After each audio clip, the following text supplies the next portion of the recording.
Start of a 10-game homestand for the Florida Gators tonight. It's one of the best rivalries in the state of Florida in college softball.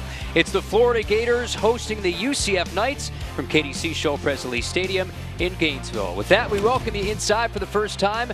Kyle Crooks, three-time All-American, Francesca Inez. So glad that you can join us here tonight. This has bloomed into one of the best rivalries in the state. Florida and UCF have played some great games over the last few years, and really two of the best head coaches in the country as well. I mean, historically, Florida has dominated this series, but not as of late. 2 years ago, UCF swept the series. Last year, Florida swept the series, but one of those games was a 12-11 extra inning win for the Gators. So pretty much in this type of a matchup, you take the stat book, you throw it out, because anything can happen. Yeah, and UCF coming off their best season in program history, got a chance to host a regional, went to their program's first super regional, and Jada Cody had one of the best seasons in UCF history.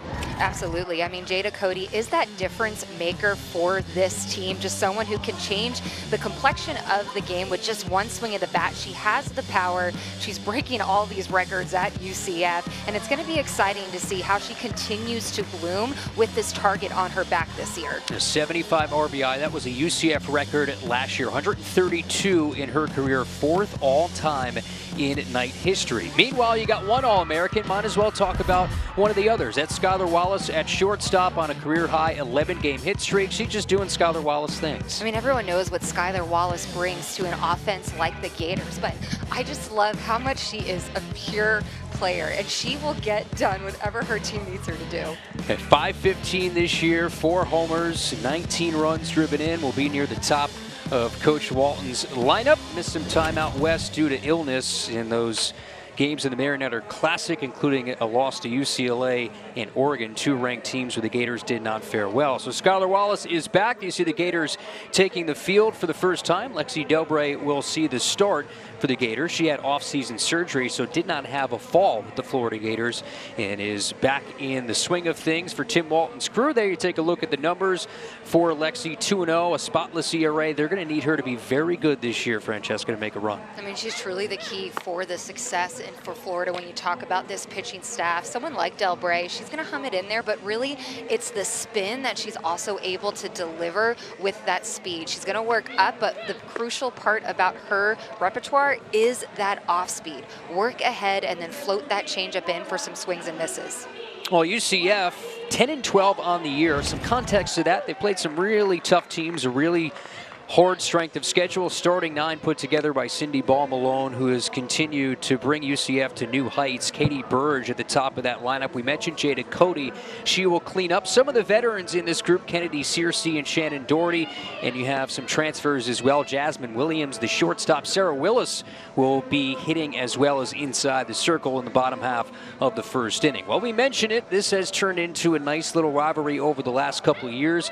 Francesca talked about the 12-11 game these two teams played that you actually called with our friend Eric Lopez last year in Orlando, and you get the sense this is going to be another good year for this rivalry. I mean, just talking to both these coaches before the game, they just said, man, this is always a tough game, and I hate it, but I love it, especially on a midweek, but just one of those grinders. So Katie Burge will lead it off, junior from Miami, Florida. Lexi Delbray gets set to deliver the first pitch. That swung on line into center field, playing shallow Kendra Falby. One pitch for the first out here in the top of the first. And that's how we get underway at 7:04 p.m. Eastern time. Brings in Chloe Evans. Gators, meanwhile, off to a 14-3 start. They're coming off a clean sweep over UAB on the road. And a story we'll talk about as well. Coach Walton got to see his son Brooks Walton pitch on Sunday at UAB. Chloe Evans takes a strike. Florida had a tough road trip prior to that. The Mary Nutter Classic out in California. Lost to UCLA, Oregon, and Cal State Fullerton. It was a very good team out west.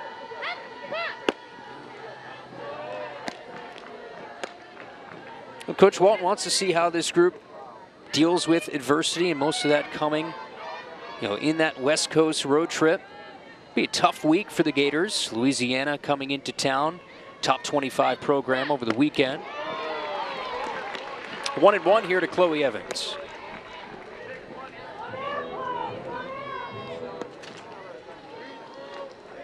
Chloe Evans, really good start to her year. 359, 3 homers, and 17 driven in.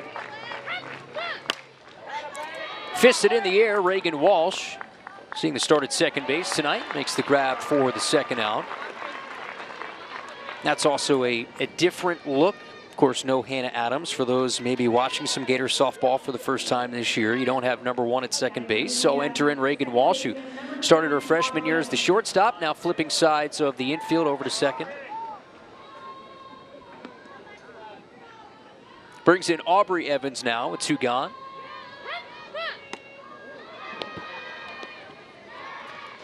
Like to see how efficient Lexi Delbray's been so far in this inning.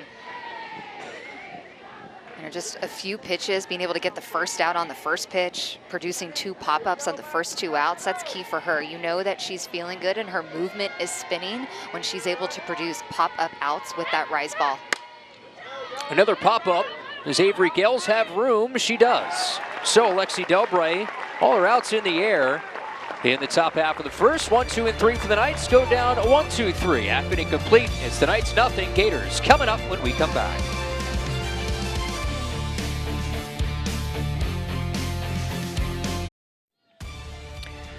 Well, there have been no issues for the most part with this starting 9 for Tim Walton.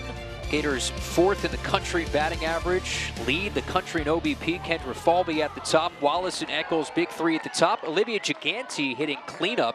You have Walsh, Gels, Kistler, Pollard, and Longley rounding out the 9 for the Gators, coming in at 14 and 3 with those gaudy offensive numbers. Meanwhile, for UCF, Francesca, Sarah Willis will get the start. Yeah, she's a transfer from Washington. Someone that has a lot of potential for this program. She can bring the heat, but she also throws at 3 different speeds. Watch out for her changeup. It is a knee buckler. But the one thing that she struggles with is with her walk. She has 14 on the season. Truly, this entire UCF staff, 78 walks. Yeah. So that's kind of been something that they've struggled with so far in the young season. But when Sarah Willis is on, she's able to attack the zone, get ahead, and then be able to flip that changeup for some outs. Be a 1-0 here to Kendra Falby. Chops it foul. And that is the big battle within the game. Gators take a high rate of walks. They're 2nd in the SEC, about, 88 walks specifically entering tonight. And you mentioned it, UCF's walk totals as a staff, very high, 78 as a staff. I mean, in comparison, Florida's pitching staff has only 34 walks on the season. So 78, it's quite a bit. It is a little bit. Willis transfer from Washington, like Francesca mentioned. Right-hander. Deals the 1-1. 2 balls and a strike to Falby. Staff, according to Coach Ball Malone, getting a lot more swings and misses this year in comparison to last year. And you look at the schedule, UCF has played an absolute gauntlet. And they've had 5 walk-off losses. They come in on a 4-game losing streak. 2-1. But you add context to all of it. Well, they played the likes of UCLA, Alabama, Duke, Michigan, Texas A&M, Missouri, Georgia, Louisiana. These are all top 25 teams. They have played an elite schedule to begin the year. And it's all because they have the goal of making it to the Women's College World Series. That is where their tunnel vision is at. Falby flails and misses for the first out. Willis picks up a strikeout of the Gators' leadoff hitter, breaks in Skylar Wallace, and there's 1 away. Here to see Willis getting that first strikeout with a screwball in the outside corner, but it's all set up with the off speed that she threw the pitch before, a 2-1 count, and she floats in that change. So you know, as a batter, if a pitcher needs a strike and she's going with a changeup, she feels extremely confident in that pitch. It's a Pac-12 all-freshman team member in 2021. 2 seasons with the Huskies as Wallace stands in. Makes the first pitch, ball 1. Skylar Wallace, her numbers, we mentioned off the top, she did not play in the Mary Nutter Classic. The Gators played UCLA, Oregon, UC Riverside, and Cal State Fullerton. Gators went 1-3 on that trip. She's hit .515 to start the year with 4 home runs.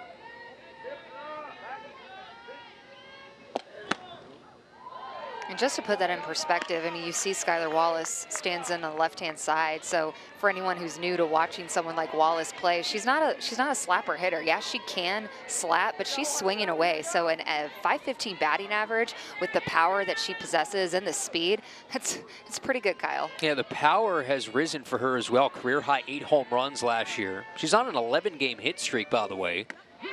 Takes a strike, 2-1. Last year was an outstanding year for her, which landed her second-team All-American. Drove in 53 runs in 68 starts. Was able to get to OKC and really be the leader of last year's team, amongst others. Of course, Hannah Adams and her exit from that infield.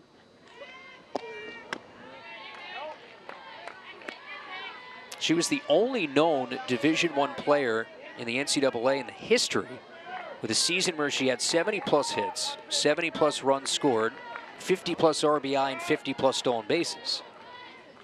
Nintendo numbers, right? That's okay. That's pretty good. Okay. 3 balls and a strike here to Wallace with 1 gone. Here it comes. Ball 4, 5-pitch walk to the Gators shortstop. There's 1 on here with 1 out in the first.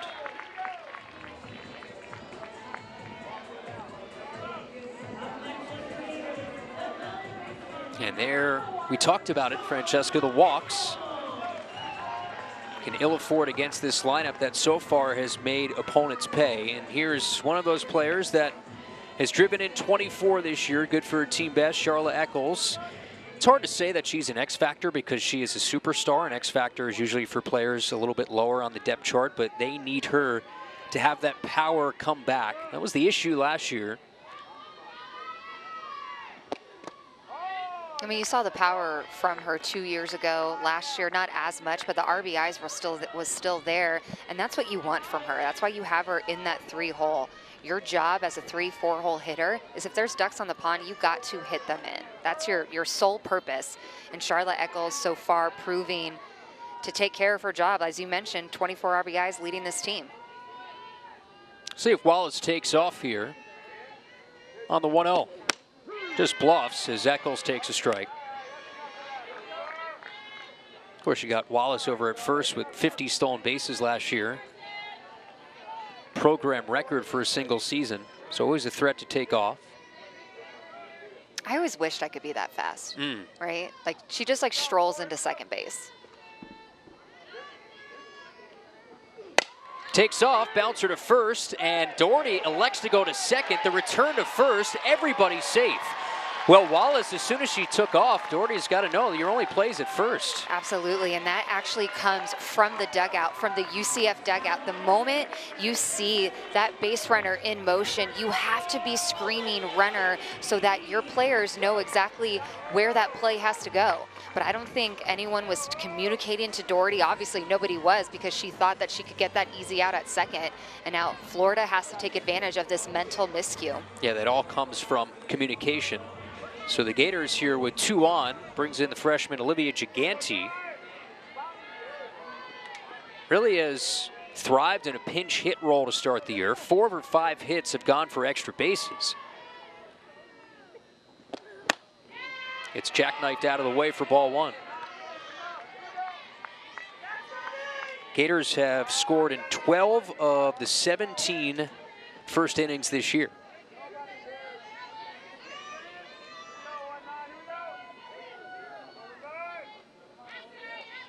After a Falby strikeout, Gators 2 on with 1 gone. Here's the 1-0. How about this for your first collegiate hit for Gigante? Grand slam against Illinois State. Not too bad, huh? That's not too bad. As Bear comes out, the nickname, affectionate nickname of Cindy Ball Malone. It was really, and you get a chance to work a lot of the games with Eric Lopez in Orlando. What she's done with this program has been remarkable. You know, last year they get the unfortunate draw where you win a regional, but then you go into the buzzsaw in Norman, Oklahoma, and you have to play Oklahoma. But man, they are really primed for future success in these next few years.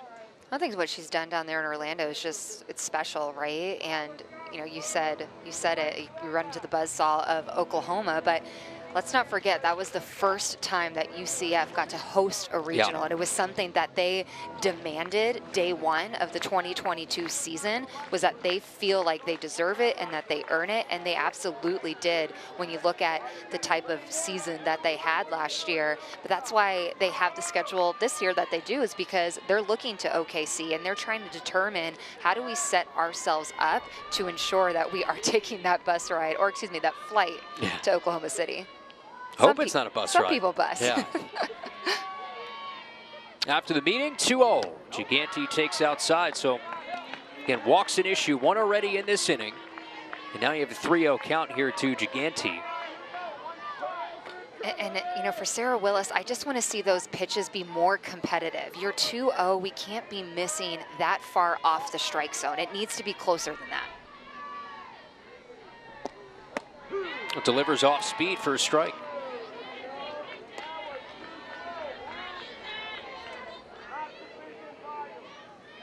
Last year, the Gators won both meetings, but previous year, UCF swept the Gators in 2 meetings.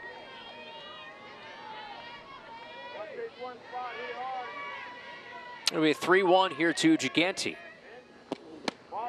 Ball 4. Second walk in the last 3 batters to the plate. And now Reagan Walsh stands in, and a big opportunity here in the first. Bases are loaded now. As a pitcher, you're just not being able to help yourself out when you're giving up these walks. And again, just with some non-competitive pitches, Florida is an extremely disciplined team. They don't swing outside the zone. They know what they're focused on. You know, so far we've seen Willis throw 3 changeups, all 3 for a strike. I want to see her use that a little bit more right now. Gators come in 4th in the country in taking walks. Bases loaded now here for Reagan Walsh. There's that change. Right down center for strike 1. I mean, it's really the only pitch that she's proven that she can throw for a strike. I mean, I think it's a little too early as a batter to sit change. Yeah. But, you know, if the count's in your favor and you're feeling confident on it, why not sit on it?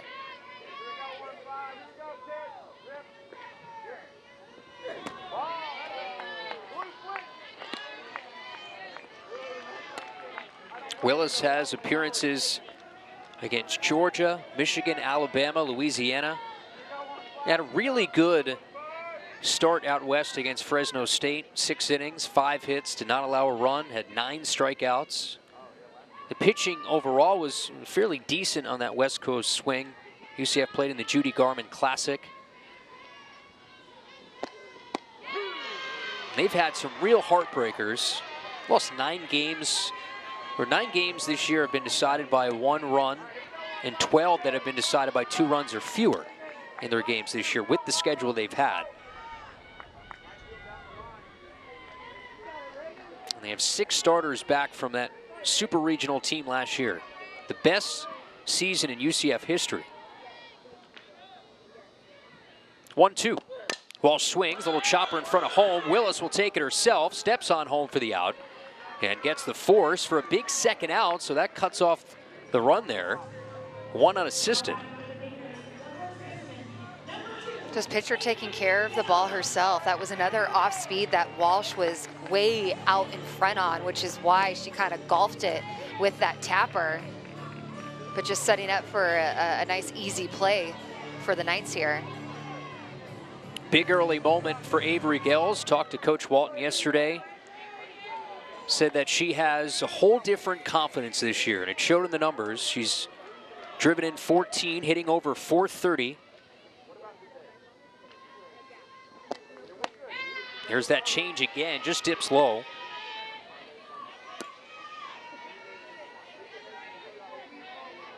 Gels has hit safely in 13 of her first 16 games. 1 point had a 9-game hit streak this year.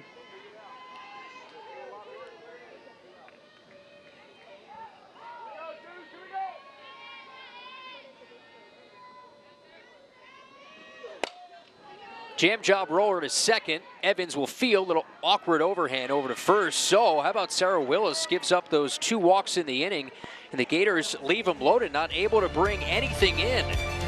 Good start for the Knights. Still scoreless through one.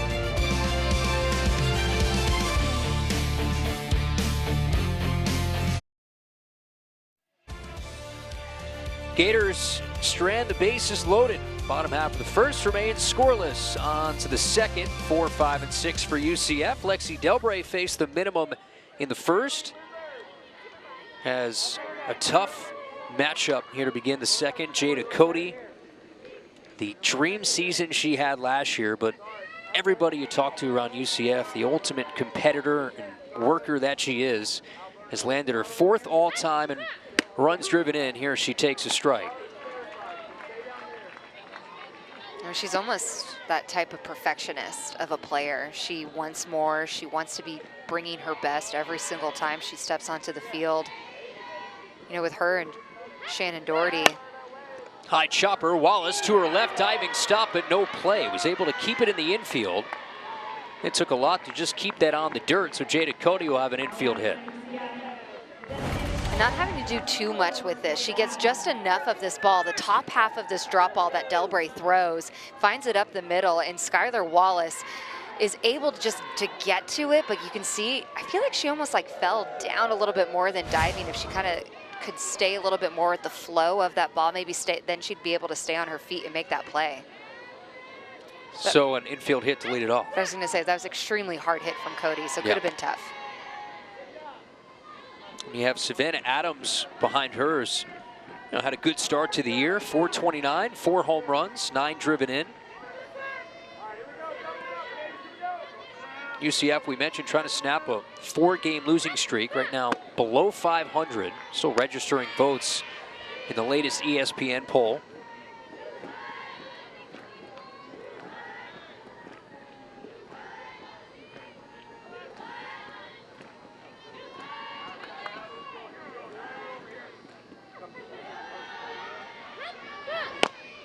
Little nubber, Eccles calls off Delbray, rhythm toss to first for the out. And there's one away. Cody down to second, so a productive out, bringing now Kennedy Searcy.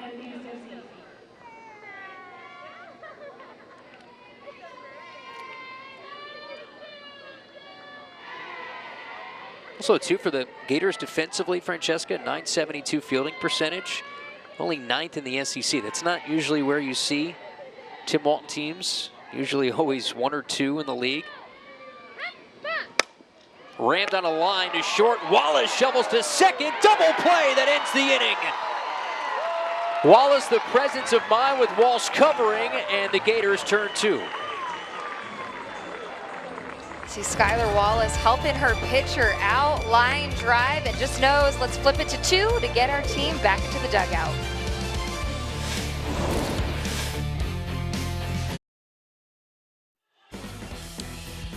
Scoreless game as we slide to the home second inning. No score. Gators and UCF Knights start of a 10-game homestand for Florida. A lot of games this weekend. Have all of them right here on the SEC Network Plus. Louisiana, Mercer, Rutgers all in town. Here's Katie Kistler to lead it off. What's interesting about that, you got 2 former Gators coming back as head coaches. Lindsay Fico, Kristen Butler, head coach of Mercer and Rutgers, respectively. And you got Jerry Glasgow, Louisiana Ragin' Cajuns, coming to town. I think it was so cool when we talked to them, just the memories that they all had already being at this stadium.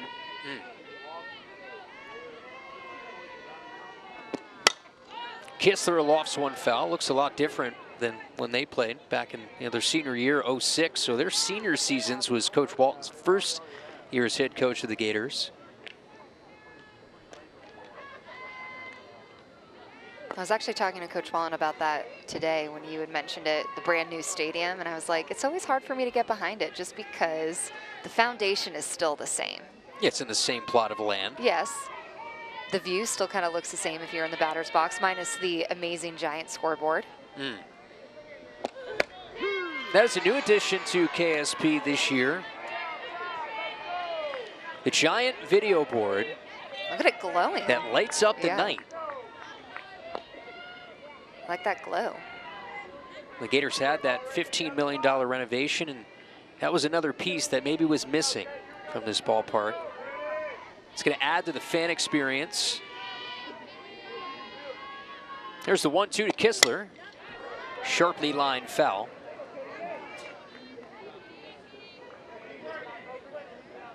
Sarah Willis worked herself into trouble in the first inning. Couple of walks. Gators had the bases loaded and was able to get out unscathed.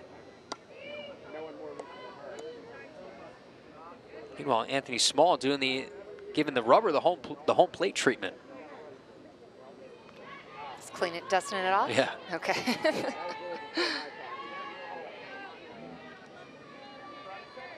Just trying to compete with the glow of the scoreboard.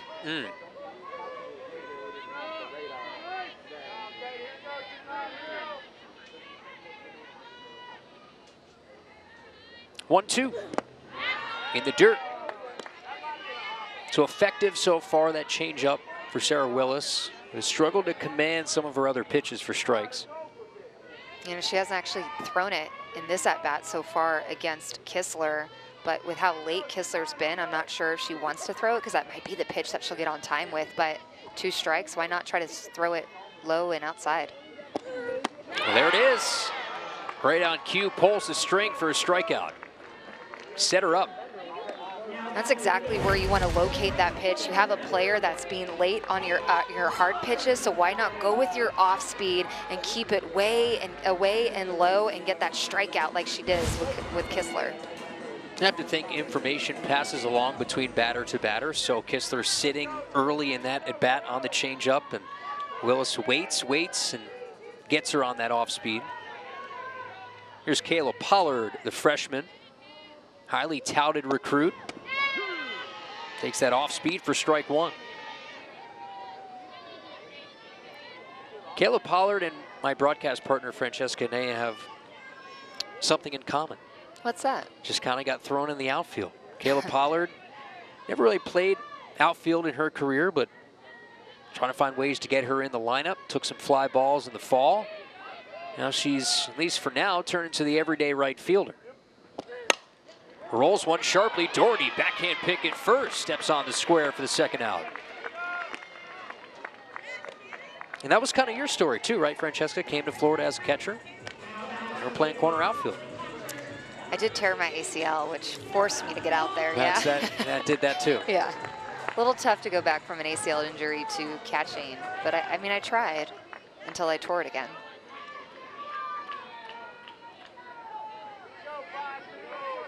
Two outs here for Longley.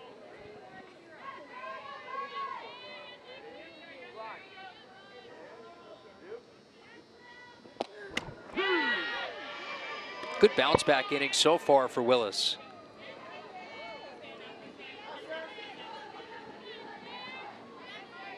I mean, just such night and day difference when you see her work ahead of these batters. Like the moment you see her fall behind, that's when you start to worry a little bit when you're playing behind her. But when she's able to get ahead, she's in such command of every pitch.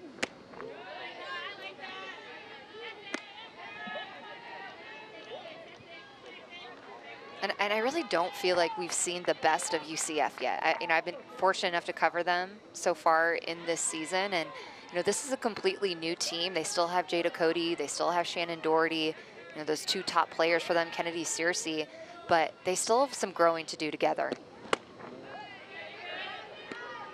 Figuring out how they're all going to work together, and a lot of the times teams don't make that click until middle to like late in the season. So still a lot of time for both of these teams to kind of come together as a squad.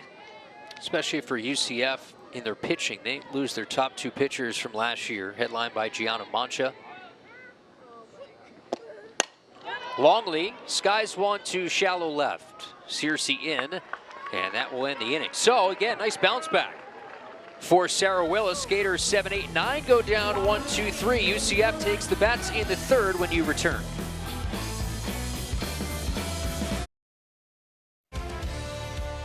Really cool weekend for the Waltons Tim Walton at UAB this weekend. Of course, the Gators taking on the UAB Blazers in softball. They have Sam Walton in the picture, Brooks Walton in the middle. He's the Sunday starter for the UAB Blazers. Went 8 1/3 when he had 8 strikeouts over the weekend. Conference USA Pitcher of the Week. And Coach Walton got to see Brooks pitch for the first time.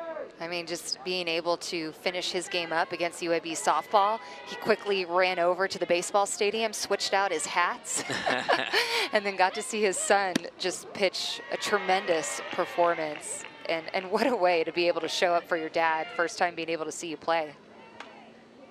Such a special moment for the Walton family right there.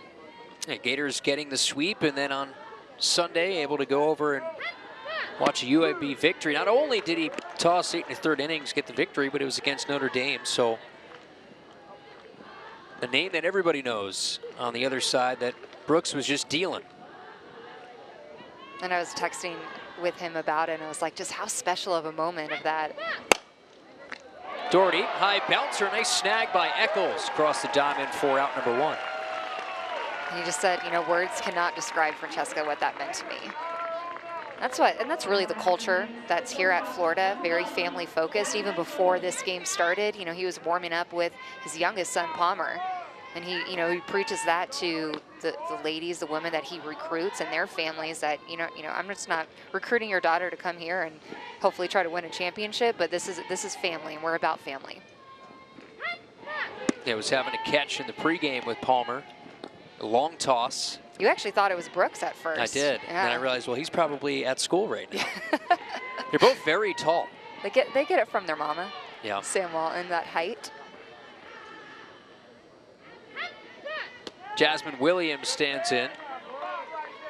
One of the transfers brought over by Cindy Ball Malone from Oregon, redshirt senior. Actually played in the U19 with Team USA. Cindy Ball Malone was an assistant on that staff. They also got a chance, Coach Malone and Coach Walton, to coach on the same staff at the World Championships this past summer in Birmingham, Alabama.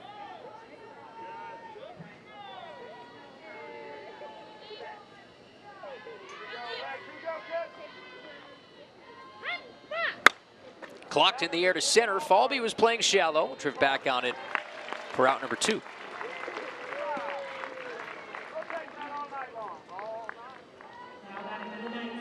Brings in Sarah Willis, who you don't see a whole lot of anymore. Francesca, maybe a two-way player, pitcher that gets in the lineup. Saw that here with Alicia Ocasio all those years, not too long ago. Lauren Hager. Lauren Hager, of course, skater great. The Babe Ruth of softball. That's right. But you're right, you don't see it very often. It's extremely tough to do. It's a shame you don't see it as much anymore. I mean, you look at the NCAA rules, you only have so many hours a week to get in your practices. And sometimes you have to make that tough decision of where do we need to focus your time? Is it going to be in the bullpen, or should it be in the batting cages?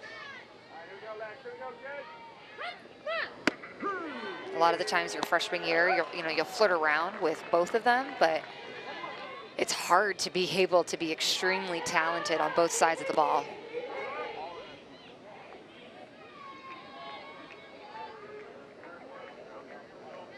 Willis takes pride in all of it, Coach Malone was saying. Has already surpassed her total innings at Washington here at UCF.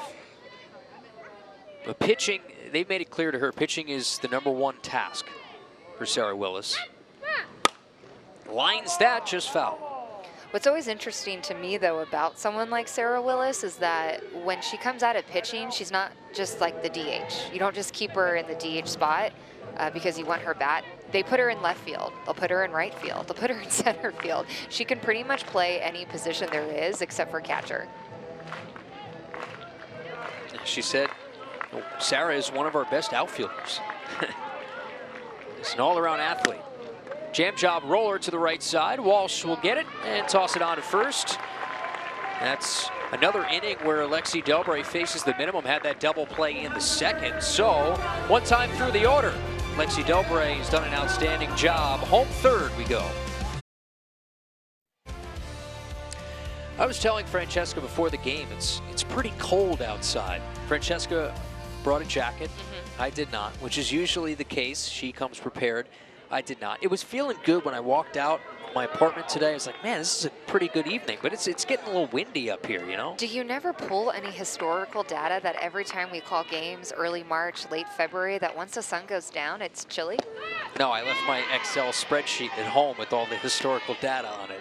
I did not go over the data, and that's my fault. It is. Because it actually is pretty chilly. So the sweaters, sweatshirts.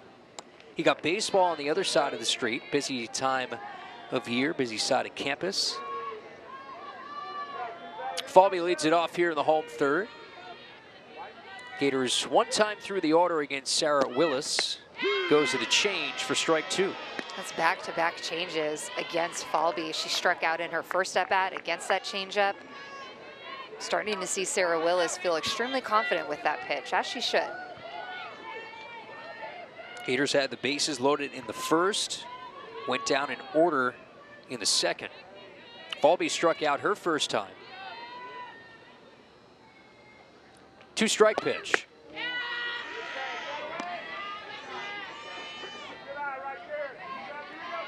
Falby, outstanding freshman year that had its peaks and valleys. She learned a lot from some of the quote-unquote struggles that she had last year. Still top 25 for NFCA Freshman of the Year. Third in the SEC, or third nationally in hits. Weak hack from Falby goes down for a second time on strikes. They'll say that she went around on appeal to third. And this is the first strikeout that Willis gets when it's not a changeup. Take a look at this pitch. She's been pitching Falby away, and then just paints that drop ball in the inside corner. Falby was not expecting it. You can see her hands basically second guessing herself. And this is where Sarah Willis ran into trouble in the first innings, starting with Skylar Wallace, who walked.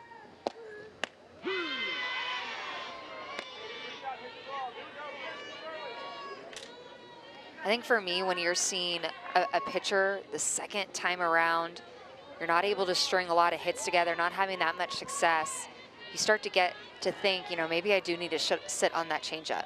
Maybe I do need to try to sit and see. I've only seen Willis throw maybe less than 5 strikes of her hard stuff. Everything else has been the change. And you would say that's the biggest adjustment first and even second time through for the Gators.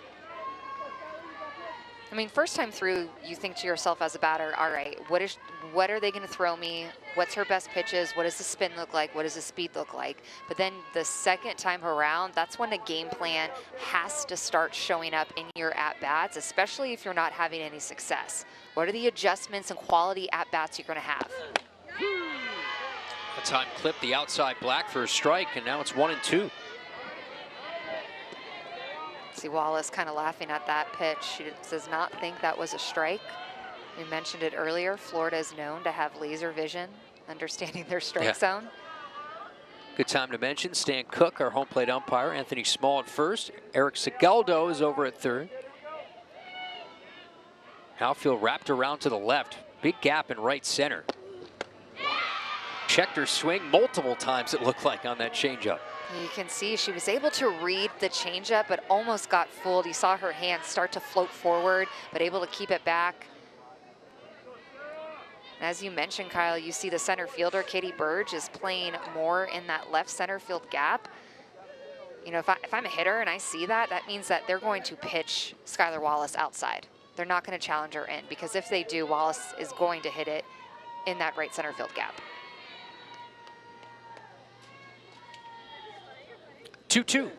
Swinging a high bouncer up near first. Doherty's got it. And there's 2 away. Last 6 retired for Sarah Willis since the Gators loaded the bases in the first inning. Brings in now Charlotte Eccles.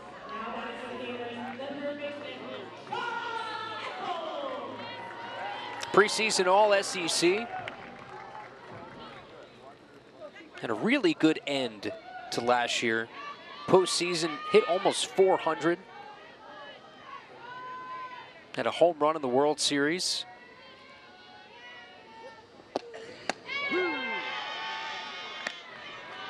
And if 2020 doesn't get cut short, Francesca, it's interesting to think of what kind of year Charlotte Eccles might have had that season.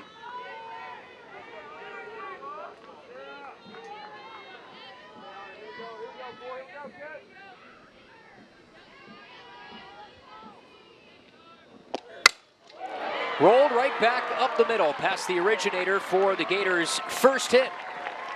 Comes from Charlotte Eccles, and the Gators trying to get something cooking here with 2 gone. I love the response from Eccles. The first pitch she got was a changeup that she did not think was a strike. And so she gets the next pitch that's elevated and smokes it right back up the middle. I mean, just the sound off of the bat was electric. And when Charlotte Eccles is at her best, she can hit pitches all over the place. And the biggest thing last year was her hitting outside pitches, away from that left-handed batter's box. That's going to be the biggest adjustment for her this year. Here's now Olivia Gigante with 1 on and 2 gone. Snaps a stretch of 6 straight retired from Sarah Willis. Calls for time.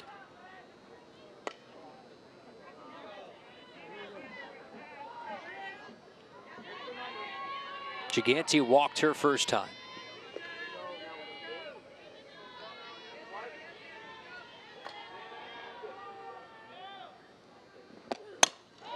Drives one in the air, playable left center. Katie Birds, the center fielder, calls off Searcy for the final out. So that stays in the park. Gators get their first hit, but Strand 1, no runs through 3, still no score.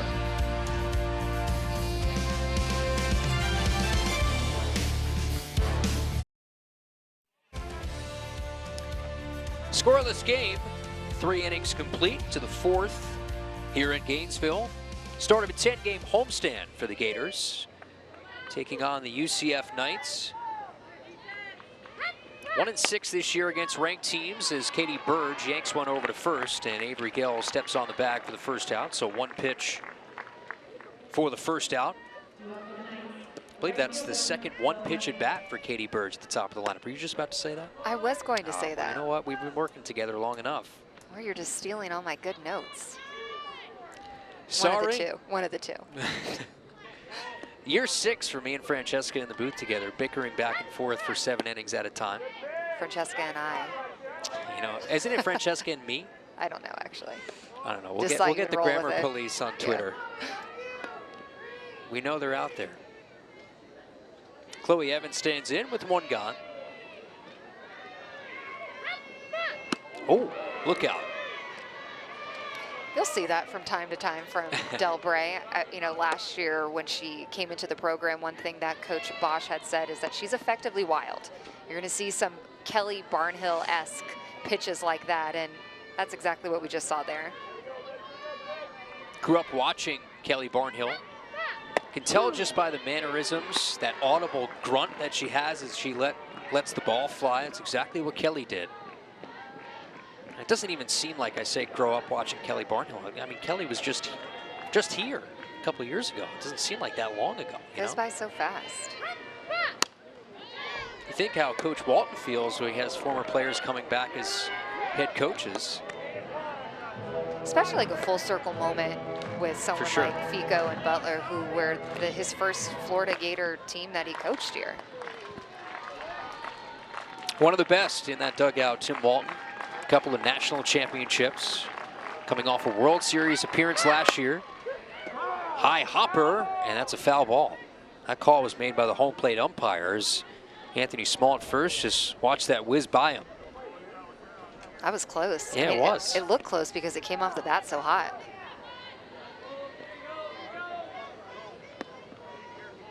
Evans leads the team in runs driven in with 17. Has had 3 RBI games. Second on the team in home runs. Lines this out to right. And back on it is Pollard to make the catch. Playing that new position. Middle infielder, but now out and right. Of course, the injury to Bailey Goddard. Was injured on a slide, re-injured that lower leg, so you now have that vacancy out in right field, and that's where you get Kayla Pollard in the lineup. And they were really looking forward to having Bailey back on a consistent basis. I talked to Coach Walton yesterday. just the leadership and the consistency that she brings even outside of the production. And that's just a real bummer for Bailey. And it's a huge loss, and she had this injury last year. You know, she redshirted, so not a lot of people know about Bailey Goddard, but they should, because she was going to be an it player, still has the opportunity to be that player in the next coming years, but she was looking forward to this being her breakout year, and I know so was Coach Walton. And injuries, they just stink so bad sometimes. You know all too well about because going through the same injuries. It's just such out of your own control, and it's frustrating. Especially when you've been successful for such a long time and you work so hard to get to this stage, to prove who you are and what you're about, and you get plagued by these injuries, it can just be so tough. 2 balls and a strike. Aubrey Evans, strike 2. Just a big right-handed power threat that the Gators no longer have. You know, but on the flip side of that, you never know when your number is going to be called. And someone like Kayla Pollard now has an opportunity to try to become a mainstay in this lineup. You always have to be ready to try to make a name for yourself. 2-2, just a touch up the ladder. Charlotte Eccles did a nice little circle towards the dugout, has to work her way back to third. Let's take another look at it, Francesca. Just how close. Looks like this is a rise ball, and it's crossing the letters. It's pretty close to the top of the strike zone. Go either way. So the count full here with 2 outs. Pitch. 2-hopper to Wallace at short, and that does it. So the last 8 retired, back-to-back 1-2-3 innings. Conventional 1-2-3 innings for Delbray. We are now middle of 4, so no score.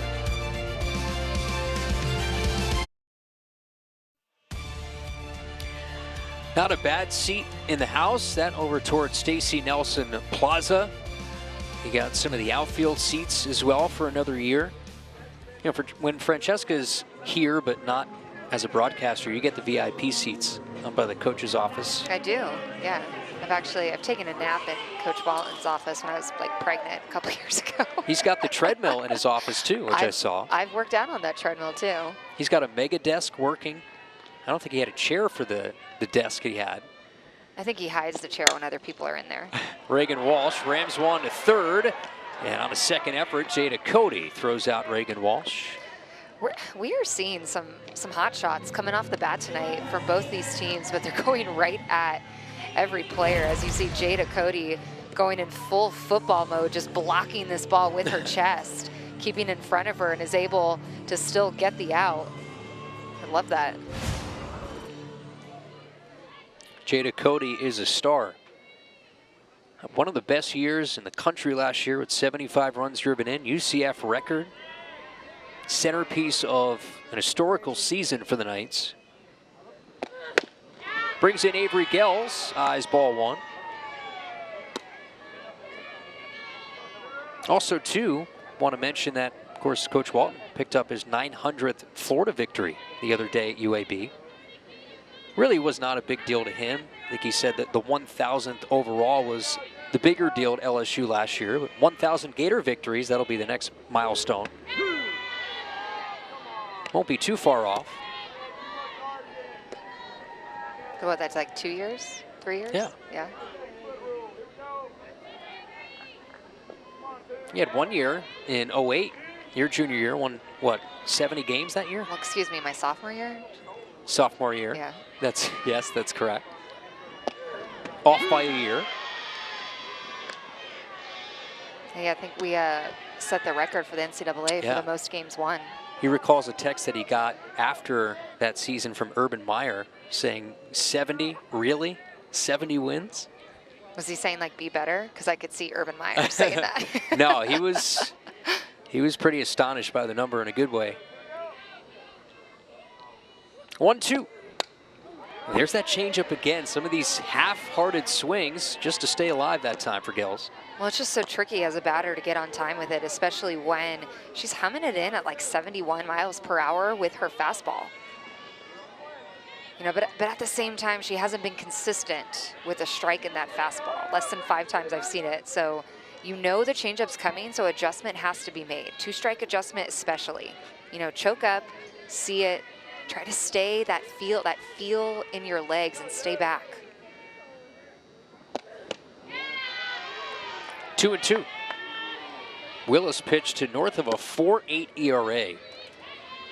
Last year with the Huskies, just below a 4 ERA in her career.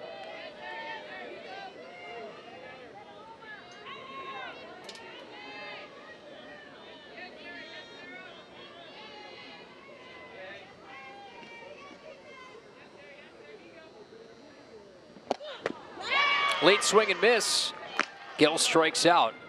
And that is probably the headliner of this game right now, how Sarah Willis has calmed things down. You take a look at this rise ball. It's outside, off the plate, and just has that last-minute break that goes up. Fourth strikeout for Willis in 3 2/3. Kistler, one of those 4 strikeout victims. 2 outs, space is empty. Gators just 1 hit coming off the bat of Eccles.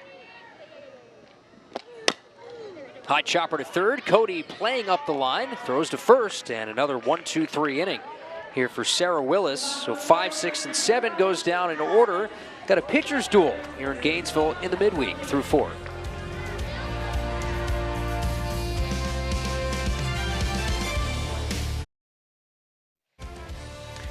Top of the 5th inning, so it's time for the YMCA from the grounds crew. Still no score.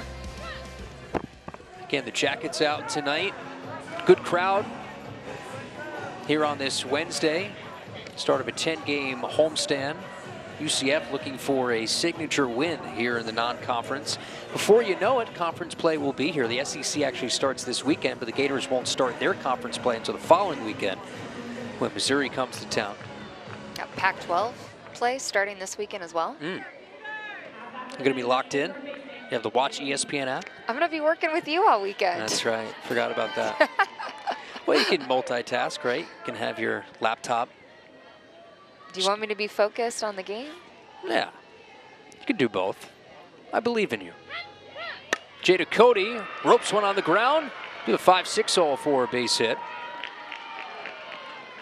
Love to see the aggressiveness from Cody right there, starting this inning off with a single. Just the second hit of the game for UCF. Gets a pitch that's elevated, turns on it. That player that just knows what to do when her team needs her the most. I just love seeing her continue to have this successful career. Her batting average doesn't show it as much as batting .286, but when you have a successful season, you have a target on your back. And pitchers are going to pitch to you differently, and that's something that she's been trying to learn from.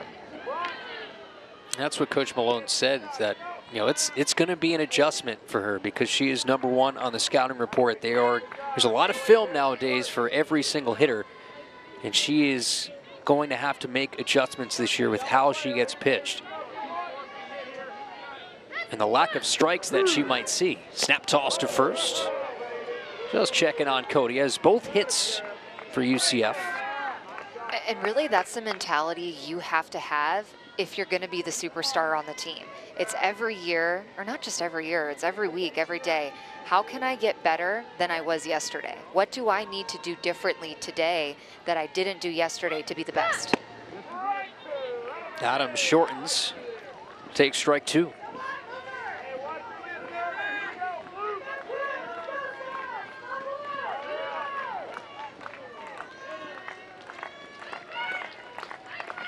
Cody leadoff hits in the 2nd, now here in the 5th.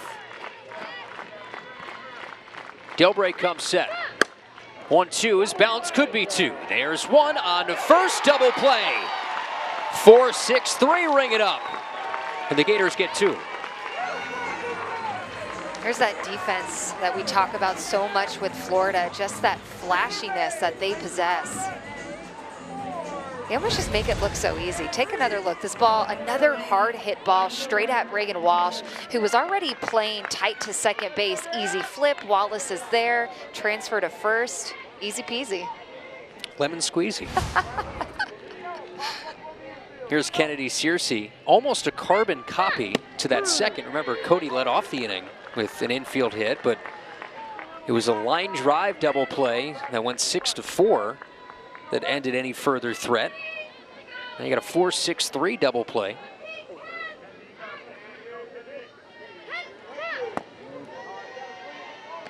As a hitter, there's really nothing more deflating than when you hit into a double play. Just stinks. You didn't hit into many in your career, though. Sure did. You hit it over the wall. No, I definitely had a lot of ground ball double plays with the speed that I had. Well, you had a big knee brace on your leg because of the ACL tears. You were hobbling down to first base. I tried hard, man. I tried You did. hard. We were talking on a podcast that we did that there's not many players that would play nowadays or could play nowadays with a torn ACL. Like, I don't know if they'd allow that nowadays. Searcy lofts one in the air to center. Fulby a long run, but she's got plenty of speed. Camps under it. So when the dust settles, Delbray faces the minimum. 4-6-3 leaves the bases clean in that frame. Middle of 5, Gators come back to the plate when you got the Gators volleyball team in the stands tonight at Presley Stadium. Special night, International Women's Day. You have the volleyball team here signing autographs for the game for fans. They have really good seats behind home plate. They do. Got one of them bundled up in the blanket. Yeah. And See, that's thinking ahead. Indoor sport, Yeah. so they're not used to these, weather variables. The elements. Yeah, the elements. 65 and breezy. Caleb Pollard will lead it off for the Gators. 8-9-1 here in the home fifth. Got to be honest with you, Francesca, didn't think Sarah Willis would still be throwing here in the bottom of the fifth inning, considering how that first inning went, but credit to her. She's been, again, the storyline of this game, the way she's turned it around. Kind of been dominant. Yeah, especially when we talked about the walks that have plagued her in this season so far. But after that first inning, she has not given up a walk.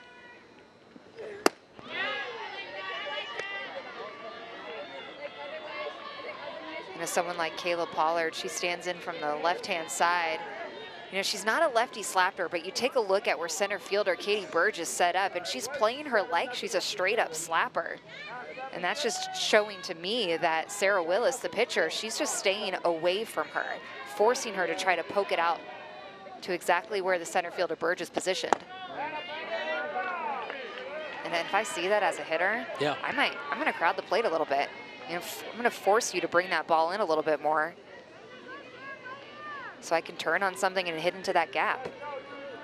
See, that's you knowing where I was going to go next, because I was going to ask you, what is the adjustment? So that is, for you, you'd move closer to the plate, expecting that pitch to be off the outer half.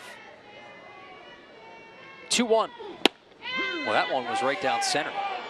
Not sure if maybe she missed location that time. I'm going to say she definitely missed that location, yeah. There's a little bit of a smile to the dugout.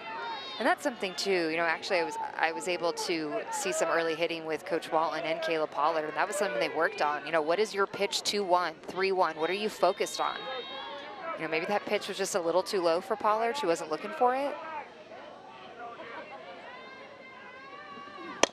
Jam job roller, Aubrey Evans. Oh, no, they'll say that hit Pollard. It was fouled off her instep, so it's foul ball, or dead ball.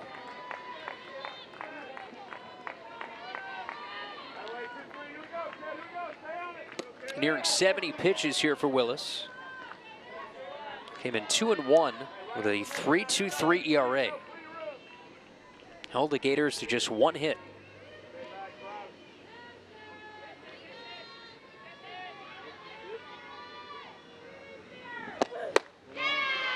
Count full.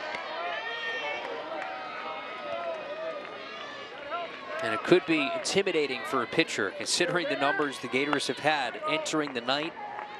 4th in batting average in the country, 2nd best scoring offense in the nation, 1st in on base.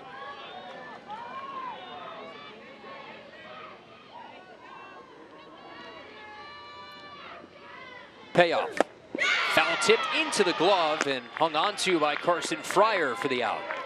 It could be intimidating, but not for Sarah Willis. She is just dealing tonight, getting her 5th strikeout right down the middle, that last minute break on the inside. Pollard is unable to catch up with it. She had a start out west against Fresno State where she had 9 strikeouts. That was a season high. Ready with the 5 here. 1 gone for Sarah Longley, who had a 2-homer day on Sunday against UAB. According to those that were there, the home run is still, one of the home runs is still in orbit for Sarah Longley. She hit it a long way. Longley hit it long? Yes, she hit it long. Already a career high, 2 in home runs for Sarah with 3.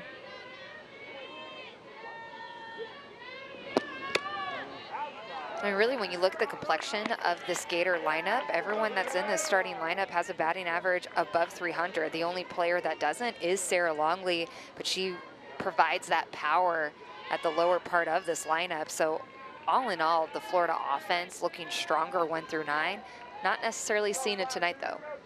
5 of her 7 hits have gone for extra bases.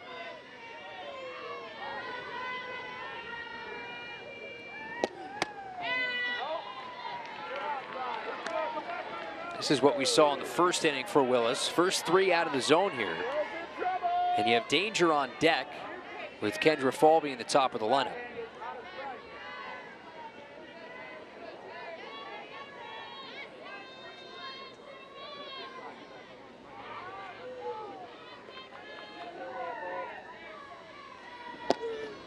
Goes to the change and misses for ball 4. 4-pitch walk to Longley, puts a runner on. And Kendra Falby gets a 3rd crack here at Sarah Willis. She's 0 for 2 with 2 strikeouts.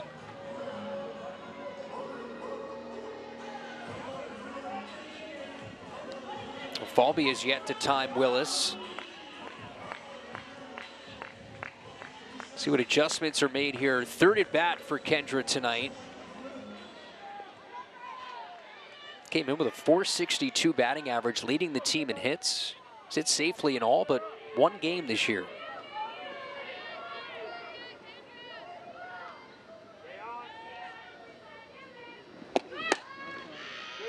Ball 1.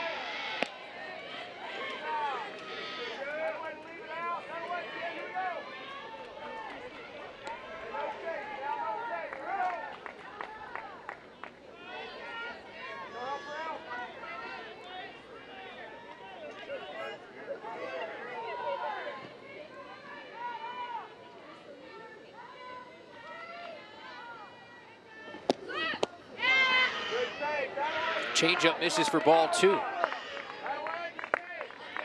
UCF is wondering where that pitch missed, but because it was an off speed and you had the runner at first base Longley, you had the catcher Fryer pop up too high. I think that was a strike, but she blocked the umpire's vision. It's always so hard as a catcher just to stay put, especially when you have that runner at first base. You want to make sure that they're not moving, but you still have to frame that pitch up for a strike. Slash foul.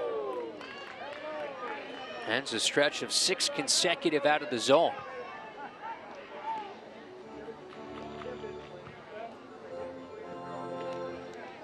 Well, it's getting late quick here. It's a big at bat here in the 5th inning. Jada Cody has had both hits for UCF. Charlotte Eccles, the lone hit for the Gators. Florida had the bases loaded in the 1st, could not cash in.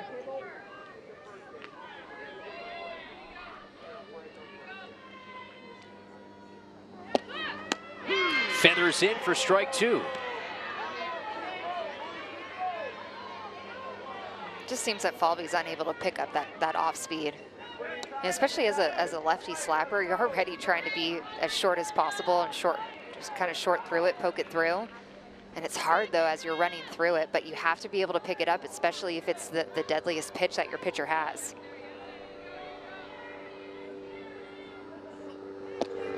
Off speed, little tapper to short. Williams goes to second, gets the out. Bang, bang play, but they cut off Longley. 6-4 on the fielder's choice. And now that'll bring in Skylar Wallace. And that's a great decision from the shortstop, Jazz Williams. The speed that Falby possesses, that slow bounce, you know you can't get her out. So let's go to second base and get something that feels more sure. Francesca, they're going to look at this Coach Walton calling for the review, so the umpires will head to the headset. Again, you need conclusive evidence to overturn it. Was a bang-bang play, but it looked like the throw got there in time. I thought it did too, just on the outside part. But it's obviously a big call, because if the Gators win this challenge, you have first and second for your best hitter in Skylar Wallace. Take another look here. See Williams coming with that throw.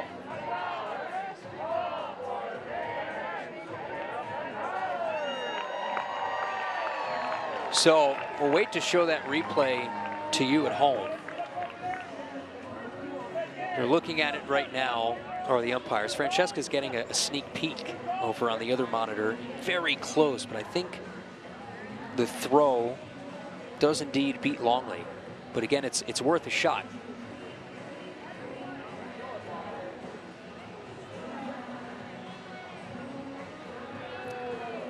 Taking all sorts of looks here.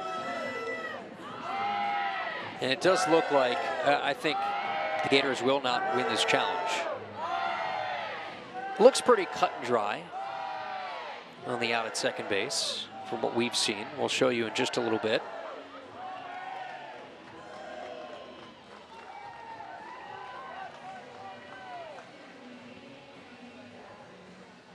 Good to have review in the game, though. Remember when it first was introduced, I think 2019 SEC tournament, it was on a trial basis.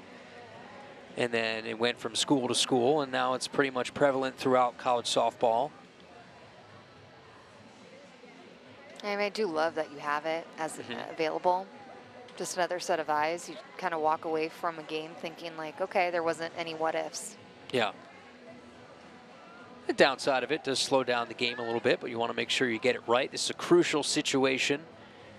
Scoreless game, Florida and UCF here in the bottom of the fifth.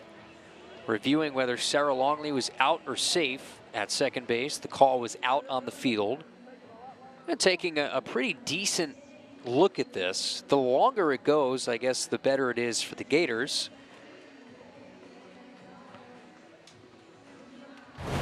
And we'll finally get you that look here. And it's out. We did get the official call from our umpires, and we'll let you be the judge yourselves. The throw, I think it just got there. Yeah, I think it does get there. Here's the thing, the Gators still have Skylar Wallace up with a runner at first. You maybe send Falby here with 2 outs, try to put a runner in scoring position. I don't see why not, especially when you have the speed of Falby. She's stolen 10 bases successfully so far, 10 out of 12 this season. Takes off, first pitch, throw is well laid. Right on cue, 11 stolen bag for Kendra Falby. Now 1 swing and bring in Falby from second. And that's what speed at the top of this lineup does. You're able to get yourself in a scoring position. Maybe she wasn't able to get on base with a hit, but still able to produce something. And with that speed, could be the huge difference maker right now.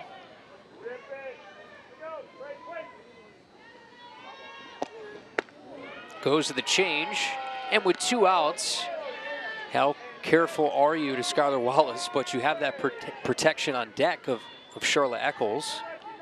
You give Wallace anything to hit here with 2 outs. I mean, really, if I'm Willis, I don't want to give Skylar Wallace or Charlotte Eccles anything to hit, because Eccles almost took Willis's head off in the last at-bat. Had the lone hit.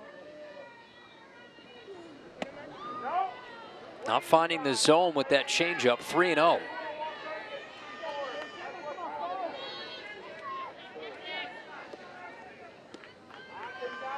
No way you get the green light here, right? 3-0. It has to be 1 pitch. 1 pitch only. Exactly. What's that? Her pitch. Her pitch. Skylar Wallace's pitch. 3-0. Was that her pitch? That wasn't her pitch. It was right down the middle. But that's the thing. Like, if you don't have your timing right, if it's not exactly where you want it, maybe she's thinking middle out. and she doesn't have her timing right on it, she doesn't need to swing. You don't want to get yourself out in a 3-0 situation, especially when you haven't had that much success. It's a 0-0 ball game. You have to be extremely confident in that plan. And then comes back with a changeup. Count is now full. He's been confident in that pitch all night. Now you have 3-2, 2 outs. Falvey will get a jump at second. And the biggest pitch of the night here in the bottom of the 5th.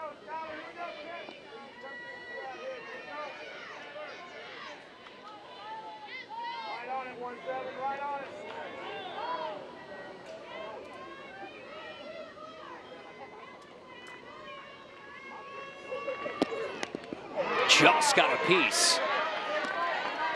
You see, Willis wasn't playing around. She was going right with her out pitch, going with that off speed, and Skylar Wallace just getting a piece of it. Even when you take a look at where the UCF defense is playing right now, every infielder is back behind the baseline. You have your corner infielders behind the bag as well.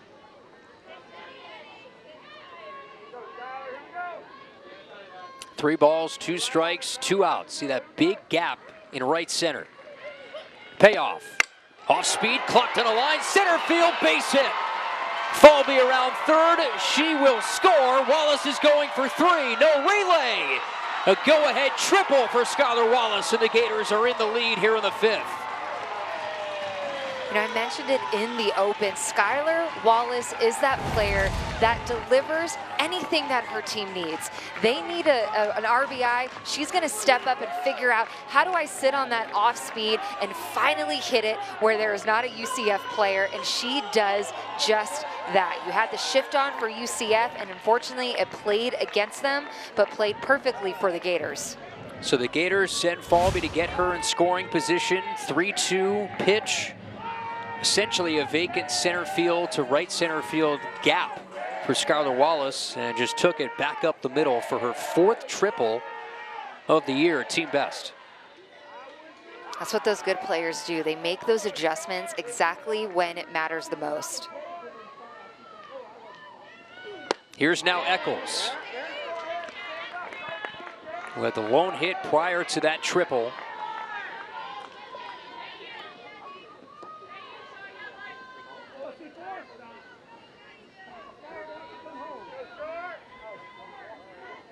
And on the flip side, UCF will have to try to get one back against Lexi Delbray. 1-0. Off speed, a whip to right center field. That'll bring in Wallace. Cut off in the gap by Evans. Charlotte Eccles comes through with a ribby single. And the Gators double up their lead. It's 2-0.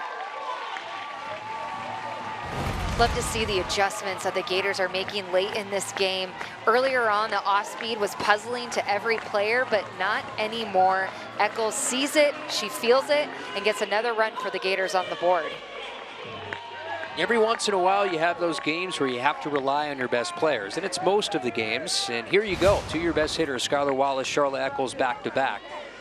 Will that end the night here for Sarah Willis, who should get a standing ovation for any UCF fans in attendance, because after that first inning, she twirled a gem up until this point, just could not get that final out in this inning. It's hard, and especially as you get later into the game, she's going with that off-speed consistently, and the off-speed was going in for a strike, so it was higher in the zone, wasn't fooling the batters, wasn't falling off the table like you'd expect.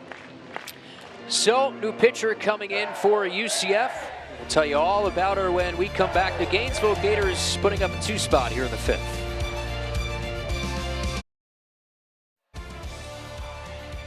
Angelina DeVoe will come in, the left-hander for UCF, trying to stop the bleeding here with 2 outs in the 5th. Yeah, someone like Angelina DeVoe, she comes in pretty much every single time in the middle of an inning, trying to limit the damage. You see her throw from the left side, has a lot of spin. Her off speed is her bread and butter, has 21 strikeouts on the year, predominantly with that off speed, but she'll also throw down in the zone and has developed a rise ball just to try to change that eye level for the hitters. 4th most innings on staff at 24 2/3, just south of a 4 ERA with a 3-5 record. Pitched against the Gators twice last year in relief. Big hits in this inning. Skylar Wallace, run-scoring triple with 2 outs and a 3-2 count. And then Charlotte Eccles, a multi-hit night. RBI single to right center. As the Gators finally got to Sarah Willis. Runner at first is Willis' responsibility. Be up against Olivia Gigante for her third at bat. Has walked and flown out to center.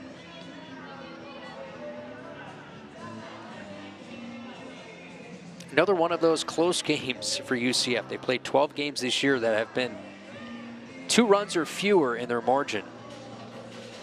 And 9 one-run games this year. What has been a hellacious schedule. Playing in that Clearwater Invitational too. I was gonna say, it's just so tough when you're playing up against some of the best talent that they have and the game's just not going your way. You know, if just 3 of those games fall to their side, you know, they're looking at and, you know, being above 500. You know, but one thing that I love that Coach Cindy Ball Malone said is, like, the girls are still having fun. Like, they're having fun together. And again, I still don't feel like UCF has fit all the puzzle pieces together. And once they do, they're going to be, they're already a scary squad, but they're going to be even scarier. Team still very much on track to win the American. Gigante flares one foul. This was a stat that you got from our friend Eric Lopez, voice of UCF softball. But the 5 walk-off losses from 2019 to 2022, UCF had a total of 2 losses via walk-off. They have had already 5 this year. Last year, UCF had 6 wins via walk-off with no walk-off losses. I mean, that's just the adversity, right? And it's important to face that type of adversity, especially early on in the season, because that's when you get tested, and then that's when you make those, you hope, right? You hope you make those adjustments when you are getting tested, because they will pay off down the line. 2 balls and a strike to Gigante. Pops the mitt for a strike, 2-2. Like, if you can, when you go late into postseason and you find yourselves in some extremely tight ball games, it comes down to confidence and that type of swagger. And if you face that already early on in the season, and you know, like, hey, we got through this game, we came back on a run roll, we did this, well, then you just feel extra confidence in those tighter games and when you're looking at postseason. Looking at some of those walk-off losses, one of them was to UCLA. Maya Brady had a walk-off single. He had Alabama, Duke were walked off against Stetson, Cal State Fullerton on that West Coast road trip.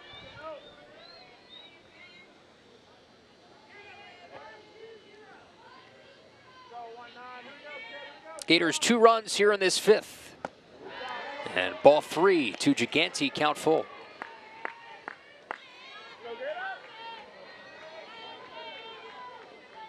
Four pitchers for UCF have seen the bulk of the innings this year. Caitlin Felton has pitched the most at 49. Not seen Grace Jewell either, has pitched 32 2/3.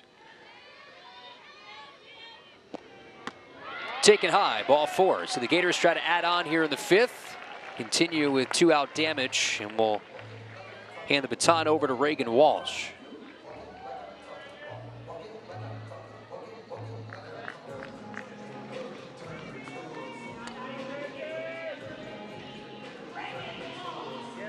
Walsh got a chance to play back in her home state. Mary Nutter Classic. That's a big reason why the Gators, for so many years, have played in that Mary Nutter. That has so many great teams. A tournament where we got to see Oklahoma and UCLA play each other.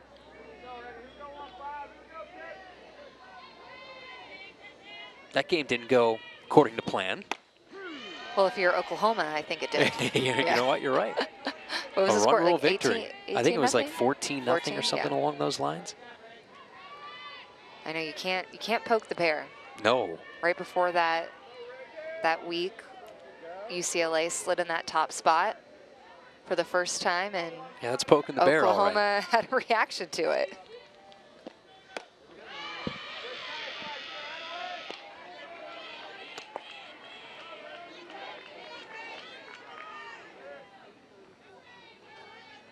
Right now you got 9 teams in the SEC that are in the top 25, so it's essentially status quo every year. About 8 or 9 teams that are in the top 25.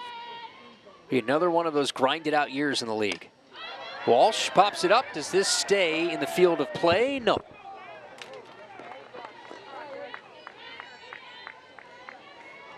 Jada Cody now is doing the catching. some of the defensive changes. Aubrey Evans is now at third. Williams remains at short. Macario is over at second. You got Shannon Doherty at first. Circe Rose entered in center field. And Chloe Evans is in right. You warned me, Francesca, with pitching change, there'd be a lot of defensive changes, and you were right. Say that last part again? You were wrong. I was right. I don't remember it being like that. Jeremy, our director producer, can just scrub that from the history. And I said you were right. I'll have him clip it for me. It's gone. I've been told it's gone. It's been eliminated. I have my ways. I'll get it. There should be no such talk. Walsh lasers one foul.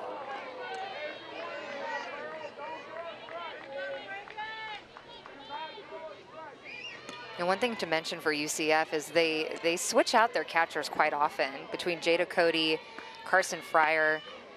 There's two others that will come in as well, but that's a big reason. A big reason for that is Ashley Griffin, who is the mainstay there, has been injured. She got injured in the fall and hasn't been able to play this season, and that's a huge hole for them. We talk about the struggles that they've had in the circle when it comes to walks, and it can't be easy when you have different catchers that you're throwing to constantly. You know, it's important to make sure that in practice that you are throwing to every single catcher that you might see in the game, but there definitely comes a comfortability factor for a pitcher to that catcher and just wanting to always throw to that same person.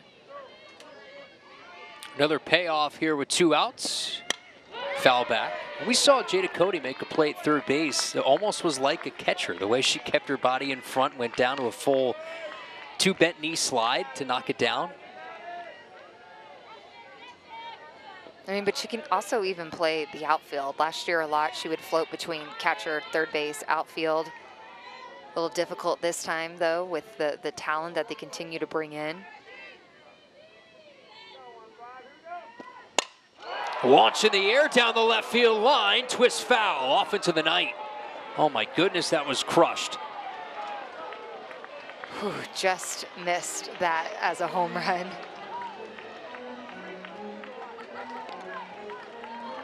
See, Walsh is just battling every pitch that DeVoe is throwing. Crushes that. Oof. Walsh is just staring at it.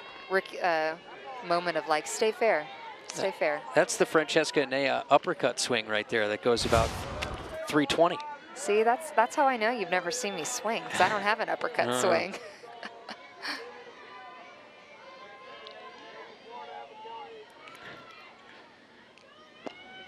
Runners take off, and Walsh goes down on strike. So the Gators strand 2, but get 2 in the inning. 2 big hits from number 2 and 3 in the order. Run-scoring triple from Wallace, RBI single from Eccles, but the big one to break the seal on the scoring was Wallace. Gators needed a run, and who is going to deliver for them? Of course, it's Skylar Wallace.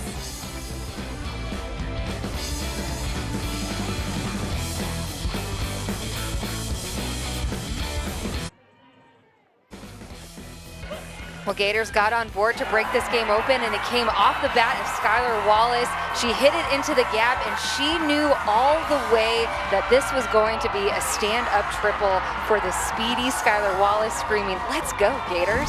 We're on the board." Look at the energy from Skylar Wallace. On pace for another great year, All-American season, coming over from Alabama. Chance to play in what was her second World Series last year. Play in 2019 with Crimson Tide in Oklahoma City.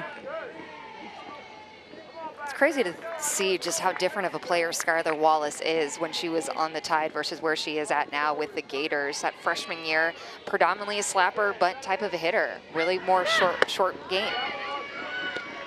To now, I mean, I think it'd be almost like weird to see her slap because she's so successful just hitting. Already her 4th triple of the year. Gators 2 runs on 3 hits. Shannon Doherty takes a strike, 2-1. How about Lexi Delbray? What have you seen from her? She's had a long layoff between innings. Yeah, I'm seeing consistency. I'm seeing her being able to get ahead of batters, being able to work her rise ball, her drop ball at the same time. Majority of her outs have all come with pop-ups and fly balls, but when she's also working her off speed and her drop ball, she's feeding those ground balls to her defense and letting them work.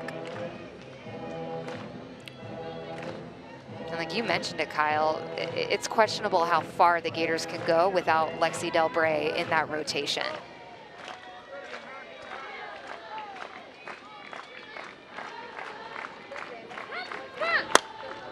High fly ball, angling towards foul ground. This will get out of play.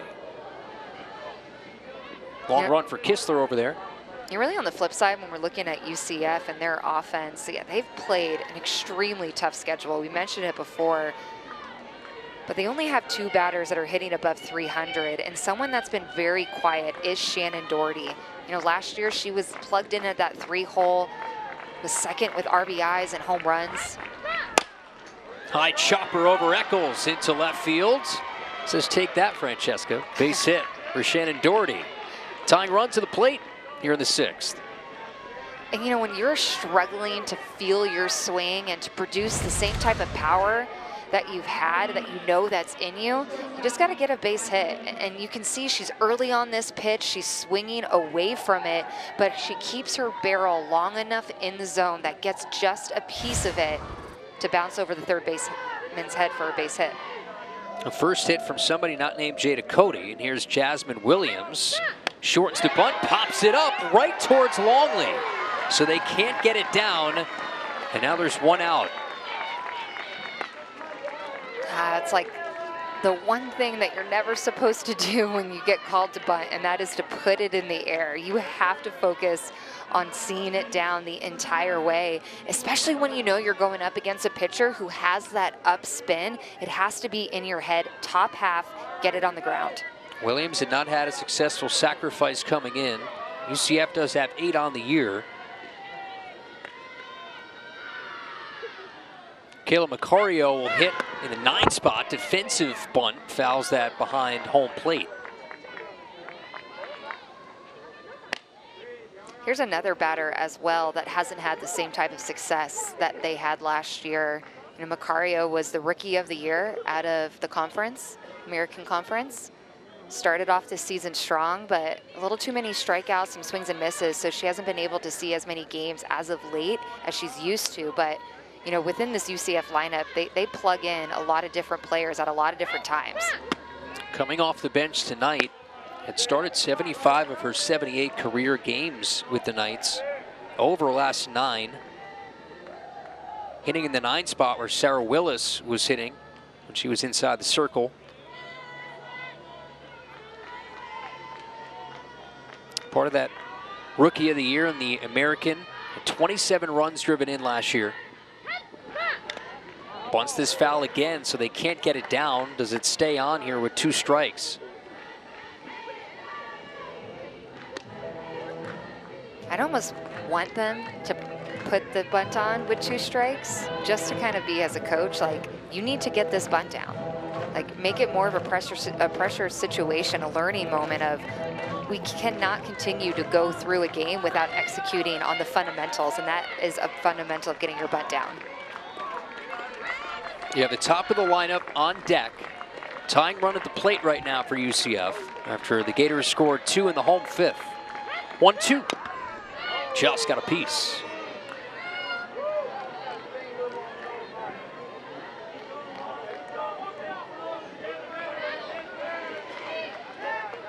Delbray coming back from off-season surgery.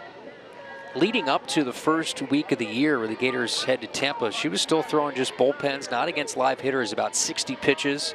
Slowly, you know, had those situations where she was able to face live hitting and then get into game action. First time February 19th against Delaware State.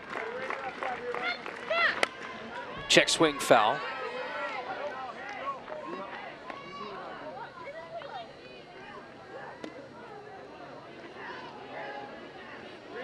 And they're trying to build up her stamina come SEC play where she could maybe pitch back-to-back days. Don't think that she's there quite yet. Did start against UAB, went 5 innings, allowed just 1 hit. That was on Saturday. Nearing 60 pitches. Another check swing foul. Let's be honest, you have to be strategic with her innings. You don't need her to be in full form right now. You want her to be ready to go. Middle of SEC, getting closer to postseason. But you're going to have to be able to protect her arm and make sure that you're staying underneath that innings count. Swing and a miss. Delbray gets the strikeout. Now there's 2 away. For Delbray, that was her first strikeout of the night. Yeah, you can see she's fired up about it, especially Macario was fouling off every pitch that Delbray was throwing. She goes with the off speed. Macario was not expecting it, extremely early. And of course, the fist pump and the let's go from the sophomore in the circle. Interesting. 60 pitches has been economical pitching here in the 6th. Usually when Delbray has really good starts, she has high strikeout totals. That's just her first of the night. Strike 1 to Katie Burge, top of the UCF lineup. Still represents the tying run. This day and age of how potent all offenses are and how quickly players make adjustments, sometimes it's not as surprising when you don't see high Ks from pitchers. But as long as you're getting your outs and you're hitting your spots, that's exactly what Delbray is doing. He's had 8 flyouts, 6 groundouts of this UCF lineup. Did I just steal your nugget? You did steal my nugget. Again, year 6. See Ball Malone in the background screaming, "Slow down."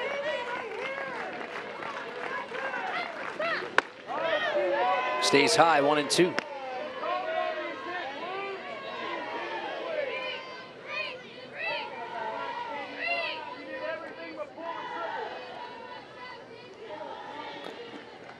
There's now 4 outs left here for UCF.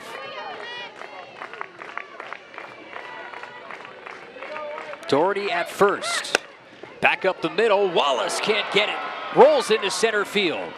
Now tying run on base for Chloe Evans.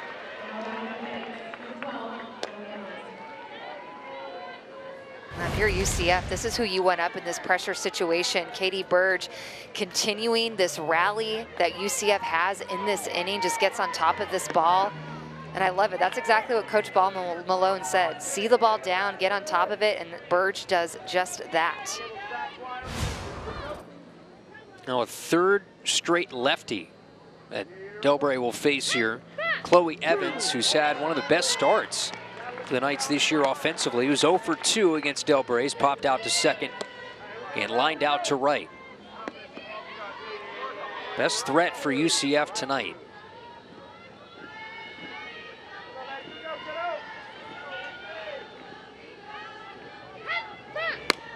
Jam job pop-up, that should do it. Avery Gales eludes the base runner and able to make the catch. Delbray works into and out of trouble. Again, best threat for UCF tonight. Couple of singles, lead 2.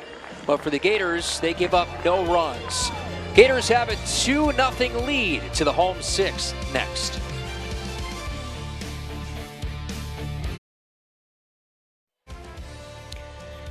Gators, thanks to a 2-run 5th, have a 2-0 lead, 2 runs on 3 hits. Difference, Skylar Wallace RBI triple on a 3-2 pitch with 2 outs. Charlotte Eccles run-scoring single. Chase Sarah Willis, since Angelina DeVoe has come in, the left-hander, will face Avery Gels, Katie Kistler, and Kayla Pollard, all scheduled with UCF down to their final 3 outs. Gators with a win would be their 4th straight. A loss would deliver UCF their 5th consecutive defeat. They have a busy weekend coming up at home. Tonight ends a 6-game road trip.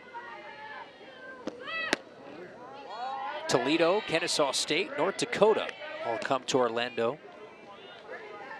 The Gators will have Louisiana, who's a top 25 team, Mercer and Rutgers. It's an extreme shift. That's exactly why I wanted to take a look at it, especially, Avery Gels. She's a straight-up lefty hitter. She's not going to slap. And then I say that, but then she just showed slap for the first time that I've ever seen. Yeah, so this year she actually has introduced that a little bit more. It's something I was talking to Coach Walton yesterday. She introduced it once again into her game over the summer. She was a slapper during travel ball some of her early years, but you're right, she was not a slapper until this year. This is some of the first time that we've seen her do that. Takes ball 4. Mom was a slapper at UNF, actually. I mean, personally, I love that adjustment for her. You know, she is such a strong defender. They always want her to be in the lineup because of her defense. Has never quite been able to figure out offense like as strong, like being able to bat over 300. So I love the idea of bringing a different element to try to get on base for your team. Yeah, it's funny. I had a moment where I asked Coach Walton, I said, did she do that before? I think it was before one of our pregame interviews, and he said, no, she had not tried any slapping with us previous. I was trying to rack my memory, but adding a new facet to her game this year. I appreciate you making it known to our fans that I wasn't completely wrong. No, yeah. she had not done that up until this year. Here's Sam Rose pinch hitting here in the 7th spot for Katie Kistler. Gales just bluffs towards second as Rowe takes a strike.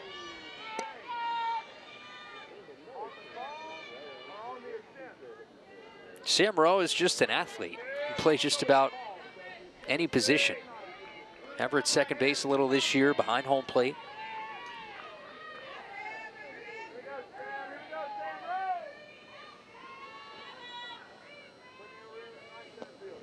Gales took off, possibly the hit and run was on, foul back.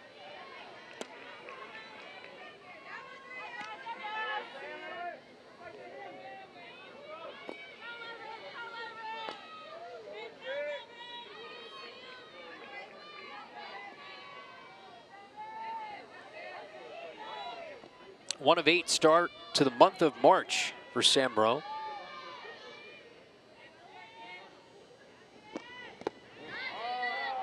Cody chases back Gels.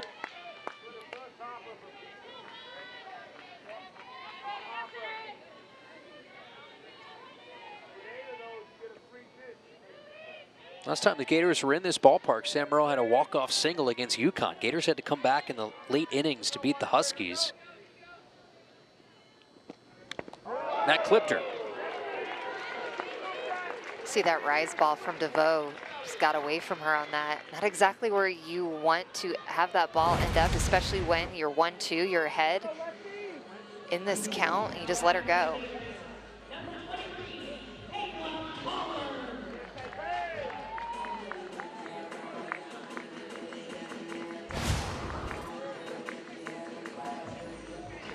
Third time that Sam Rowe's been hit this year. Katie Kistler re-enters at first.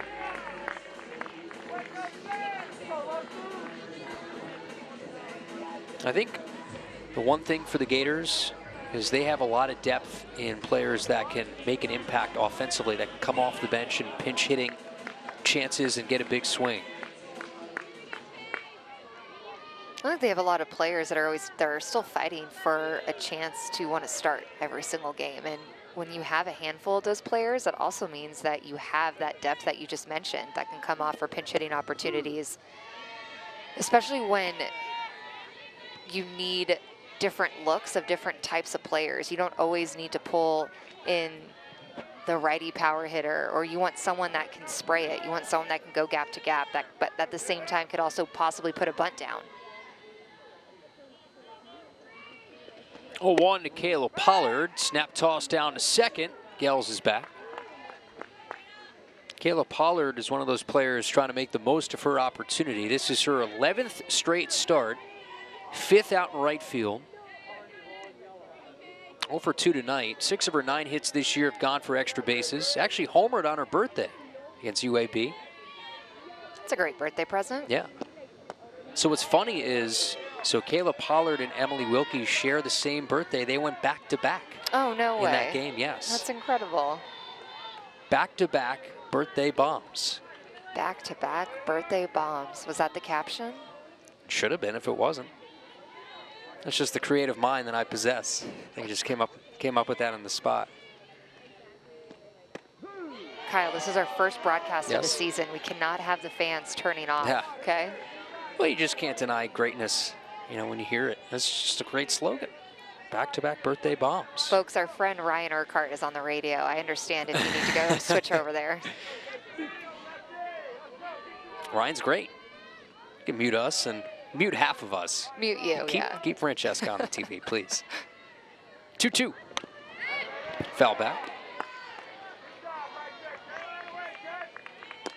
Pollard's average at 300 on the year. Does have 10 runs driven in. Gap-to-gap type hitter. Recruited as a middle infielder, about 60% of her reps in the fall at shortstop. I should say 60% at second, 40% behind Skylar Wallace at short.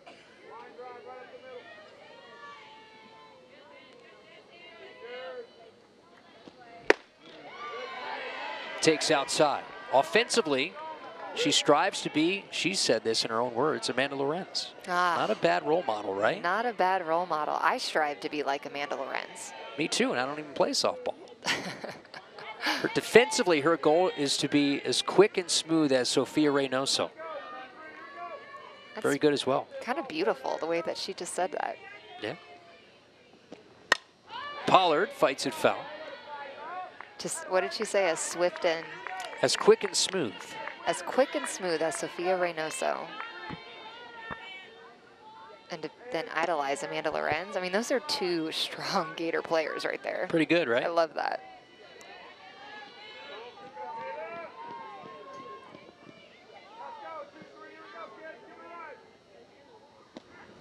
Payoff, driven in the air to center field. Long run for Rowe, to the track, to the wall. And that one comes back into the yard. Off the glove of Rowe, coming around to score is Gels. Kistler is hung up now between second and third, and she is tagged out. But a run comes in on a double for Kayla Pollard. Somehow, we'll take another look. That stayed in the yard. It's 3-0 Gators. Well, this ball looked like it was going to be out of here. Dead center home run. Just take a look at that beautiful swing that she lifts out. That pitch is lower in the zone, uses her legs. But take a look, Janisha Rowe, the center fielder, jumps over, gets it in her glove. So it wasn't necessarily over the fence, but it was in her glove and then fell out. And then you see the pickle that Katie Kistler gets herself into. Wasn't sure if it was caught. If it wasn't, you already had Pollard at second base, so she was just trying to create some type of confusion to see if she can get away without getting out, but UCF was still able to get her. That one had some real height to it, but you're right, that if the outfielder is not there, that probably hits the top of the wall. That's not leaving the yard, but that one had some serious height to it. So looks like it got like kind of hung up in the air. And that caused Kistler to kind of be in between to see whether that was going to be caught. Gels is running all the way. They're looking at, I would assume, to see whether this went over. Well, or also maybe some of the base running situations that we saw there in the pickle. I don't know, we'll see. I mean, it's tough as a base runner, especially if you're not sure if they're going to catch it. Is it a home run? Typically, if you see that they're camped underneath it, you're thinking, all right, I have to tag. If it looks like she's running for it and she's not going to catch it, then yeah, you want to make sure, especially if you're on second base and first base, that you get a good enough safe lead so that if they do drop it, you can still make it safe. So it did get official where they are looking at to see if the ball left the yard, but it clearly didn't. This review should take about 5 seconds. It hit the glove with her in the field of play and it popped back to the warning track. So you take a look. Yeah, if her glove's not there, it's probably hitting just off the top of the wall, not even on like the beginning of the top of it, but the flat part of the wall. So officially will be a double for Kayla Pollard, just missing what would have been her 3rd career home run.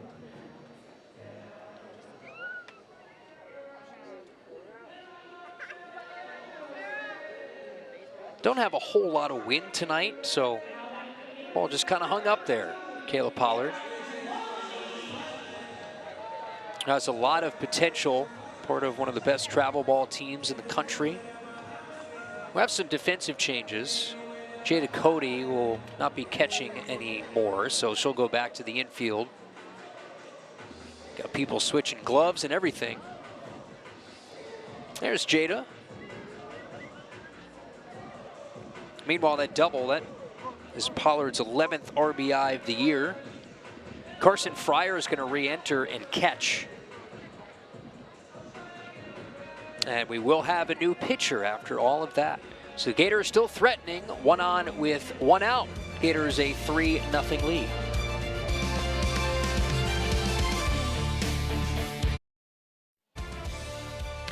Third pitcher of the night for UCF. We'll go back to a right-hander. Caitlin Felton gets the call. Sophomore, 99 career innings. A couple of appearances against the Gators in the 2 games last year. RBI double from Pollard in this inning. Gators a 3-0 lead. Longley in the 9 spot.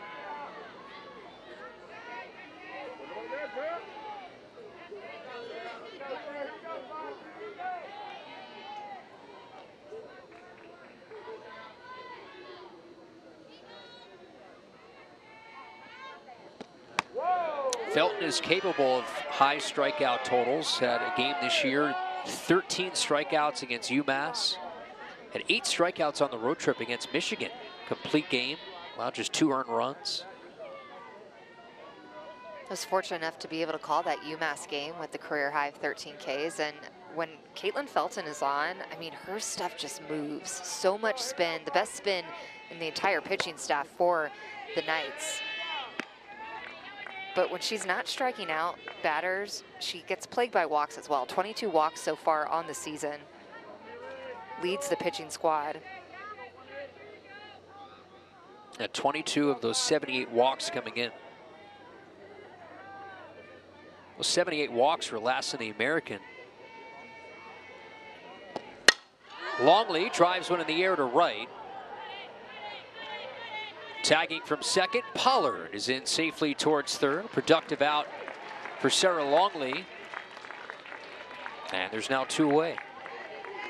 That's a big out right there for UCF. I mean, right off the bat, it sounded good, but it also sounded a little broken, and that's because of the spin that Felton brings. You think that you're on that curveball, but it continues to curve away from that righty batter.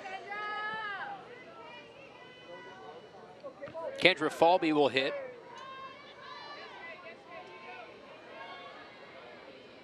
Six-game hit streak on the line for Kendra.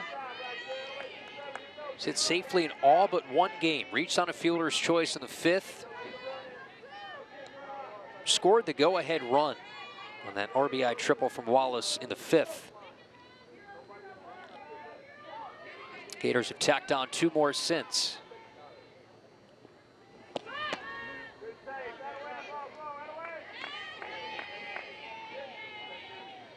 Coming off a series where she had safely 5 of her 9 at-bats at UAB, including a couple of doubles in the finale on Sunday.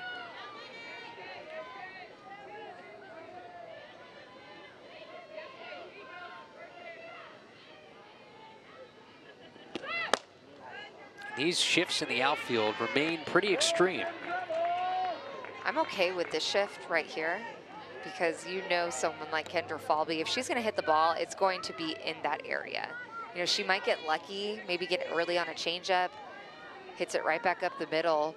But some of those other shifts can be a little scary if your pitchers aren't hitting their spots. And the Wallace triple was hit where they weren't in the 5th. Essentially a line drive to straightaway center field. I think that's one of those shifts that get a little scary, because you just, like someone like Skylar Wallace, she can hit the ball wherever she wants to hit the ball. Count full now.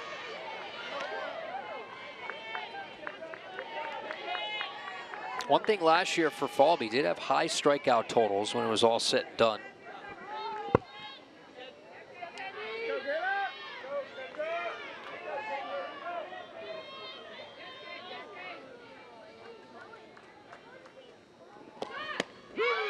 There's strike 3, so Falby has gone down 3 times here tonight on strikes. Felton gets the job done. The Gators a chance to close it out. 3 outs to get.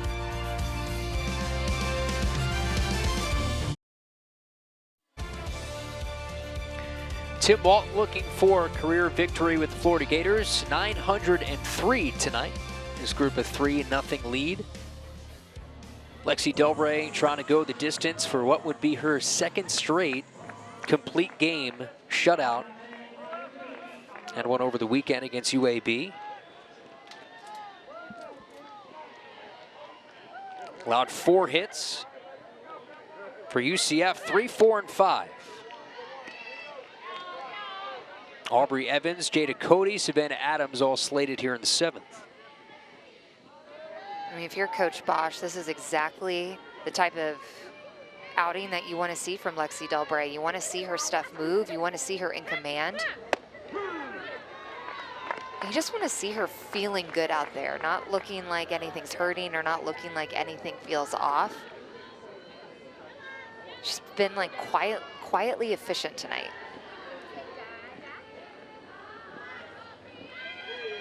One strikeout, but the big thing, and if you're a Gator fan, knock on wood, no walks tonight for Lexi Delbray. Well, the Twitter fans are going to get after you now. You know what? Get in line.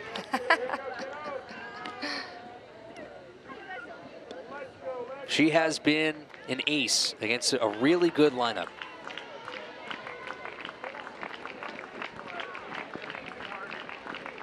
One ball, 2-strike pitch. Here it comes. Evans swings, high chopper, back up the middle. Walsh can't get there. Leadoff single for Aubrey Evans here in the 7th.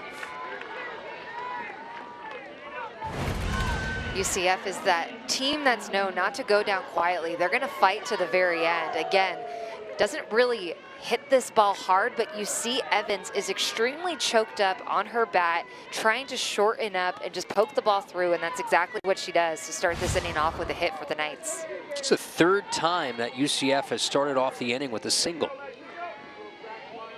Jada Cody is 2 for 2, takes a strike. This is a big batter here because anybody else on base brings the tying run to the plate in the 7th.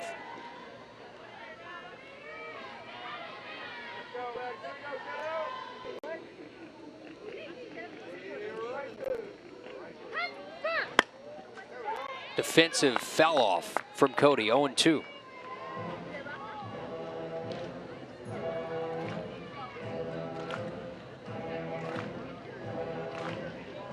One of the best offensive seasons in UCF history last year. What does she have for an encore? Jada Cody, first team All-American. Fouls this off. She's got it turned on that one. It's like the moment it came out of Delbray's hand, she was already facing the third base dugout.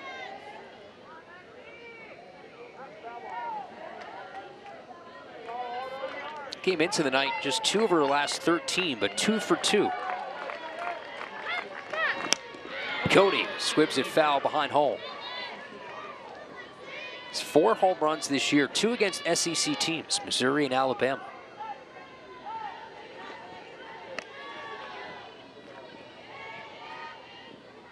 And the jump she made from year 1 to year 2, year 1, 7 homers, 28 driven in, to 15 and 75. Well, she stayed during the summer. She stayed in the summer both times in the weight room, just trying to get strong. 0-2 clock foul. That's just in 12 more at-bats from year 1 to year 2. And look, it's extremely hard to come back after a successful season because every single person, when they look at that lineup, they circle her name and they're saying, okay, this player cannot beat us. We are coming after her with our very best stuff every time. Sharply hits one deep to left center. Folby back in front of the wall, makes the catch. An audible gasp from Gator fans. Cody gave that a ride, but it stays in the park. I mean, really, not a lot of outfielders can make that type of play. Kendra Falvey is one of the fastest players in the country, and Jada Cody ropes this. This ball should have been a double off of the fence. You take a look as it travels, but Kendra Falvey is traveling right along with it, is able to get underneath it, makes it look like an easy out, but that is not easy. And you can't underestimate just how big of an out that is. Janisha Rowe will hit in the 5 spot for Savannah Adams. She came in to play center field. A leadoff hit from Aubrey Evans. Tying run still on deck. Bunt laid down. Rowe has plenty of speed. No play. Throw down to second is late. So the tying run will come to the plate. It's Kennedy Searcy's turn here with just 1 out. What a beautiful bunt. Finally executing a bunt for the Knights. That was the 3rd one that they've called tonight. The first one they've been able to get down. And she hits it exactly where no one's playing. So you see that the defensive shift for Florida is that the first baseman Gels was staying back, which means the pitcher Delbray has to cover that entire area, but doesn't come off of the circle quickly enough. And the Knights have something stirring here. Yeah, they've been on the other end of the late game drama. Can they flip the script against their in-state rival here in the 7th? So much heartbreak in this inning.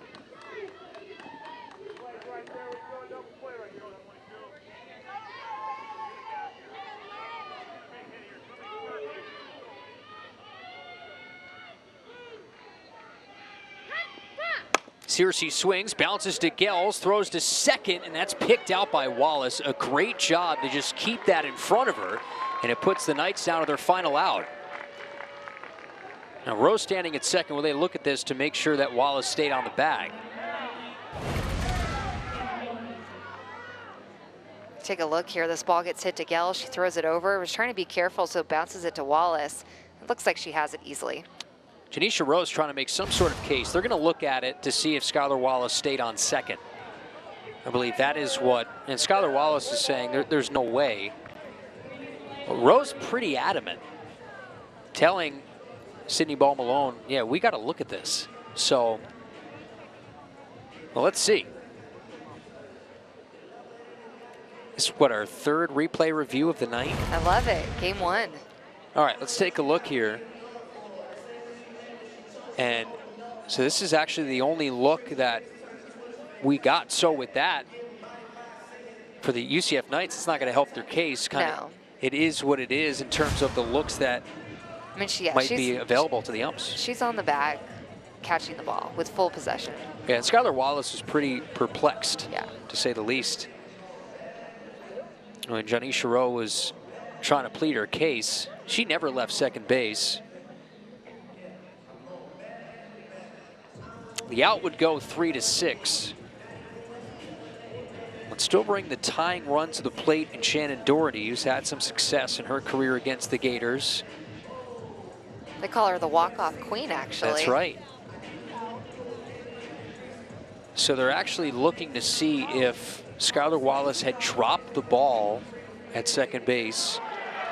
And Anthony Small says she did not. It's worth a shot. I think too, like if you're Janisha Rowe, you are hustling down to second base, you go in for the slide. Sometimes you actually just don't see everything, the full play. So when she picked up her eyes, she might have seen the bobble from Wallace.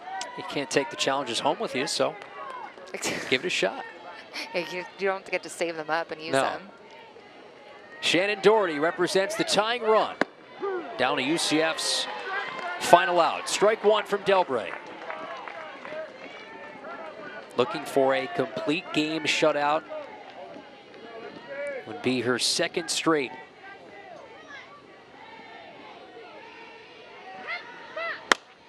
Driven in the air, right center field. Pollard is over, calls everybody off, and the ball game is over. What a performance from Lexi Delbray. Complete game shutout for the Gator right-hander, and the Gators knock off their in-state rival, a 3-0 final here at KSP. We always know this game has a lot of high emotions, but Lexi Delbray, quietly efficient, just getting the job done for her team. She looked like she was in postseason form, but then at the same time, their offense, Skylar Wallace, Charlotte Eccles being able to get it done and put those runs on the board for the Gators. Gators getting big swings from Wallace, Eccles, and Pollard tonight. 3-0 final. Fans, to watch this entire game on replay, as well as other games on the SEC Network. Download the ESPN app. This has been a presentation of ESPN, the worldwide leader in sports. Start of a 10-game homestand for the Gators.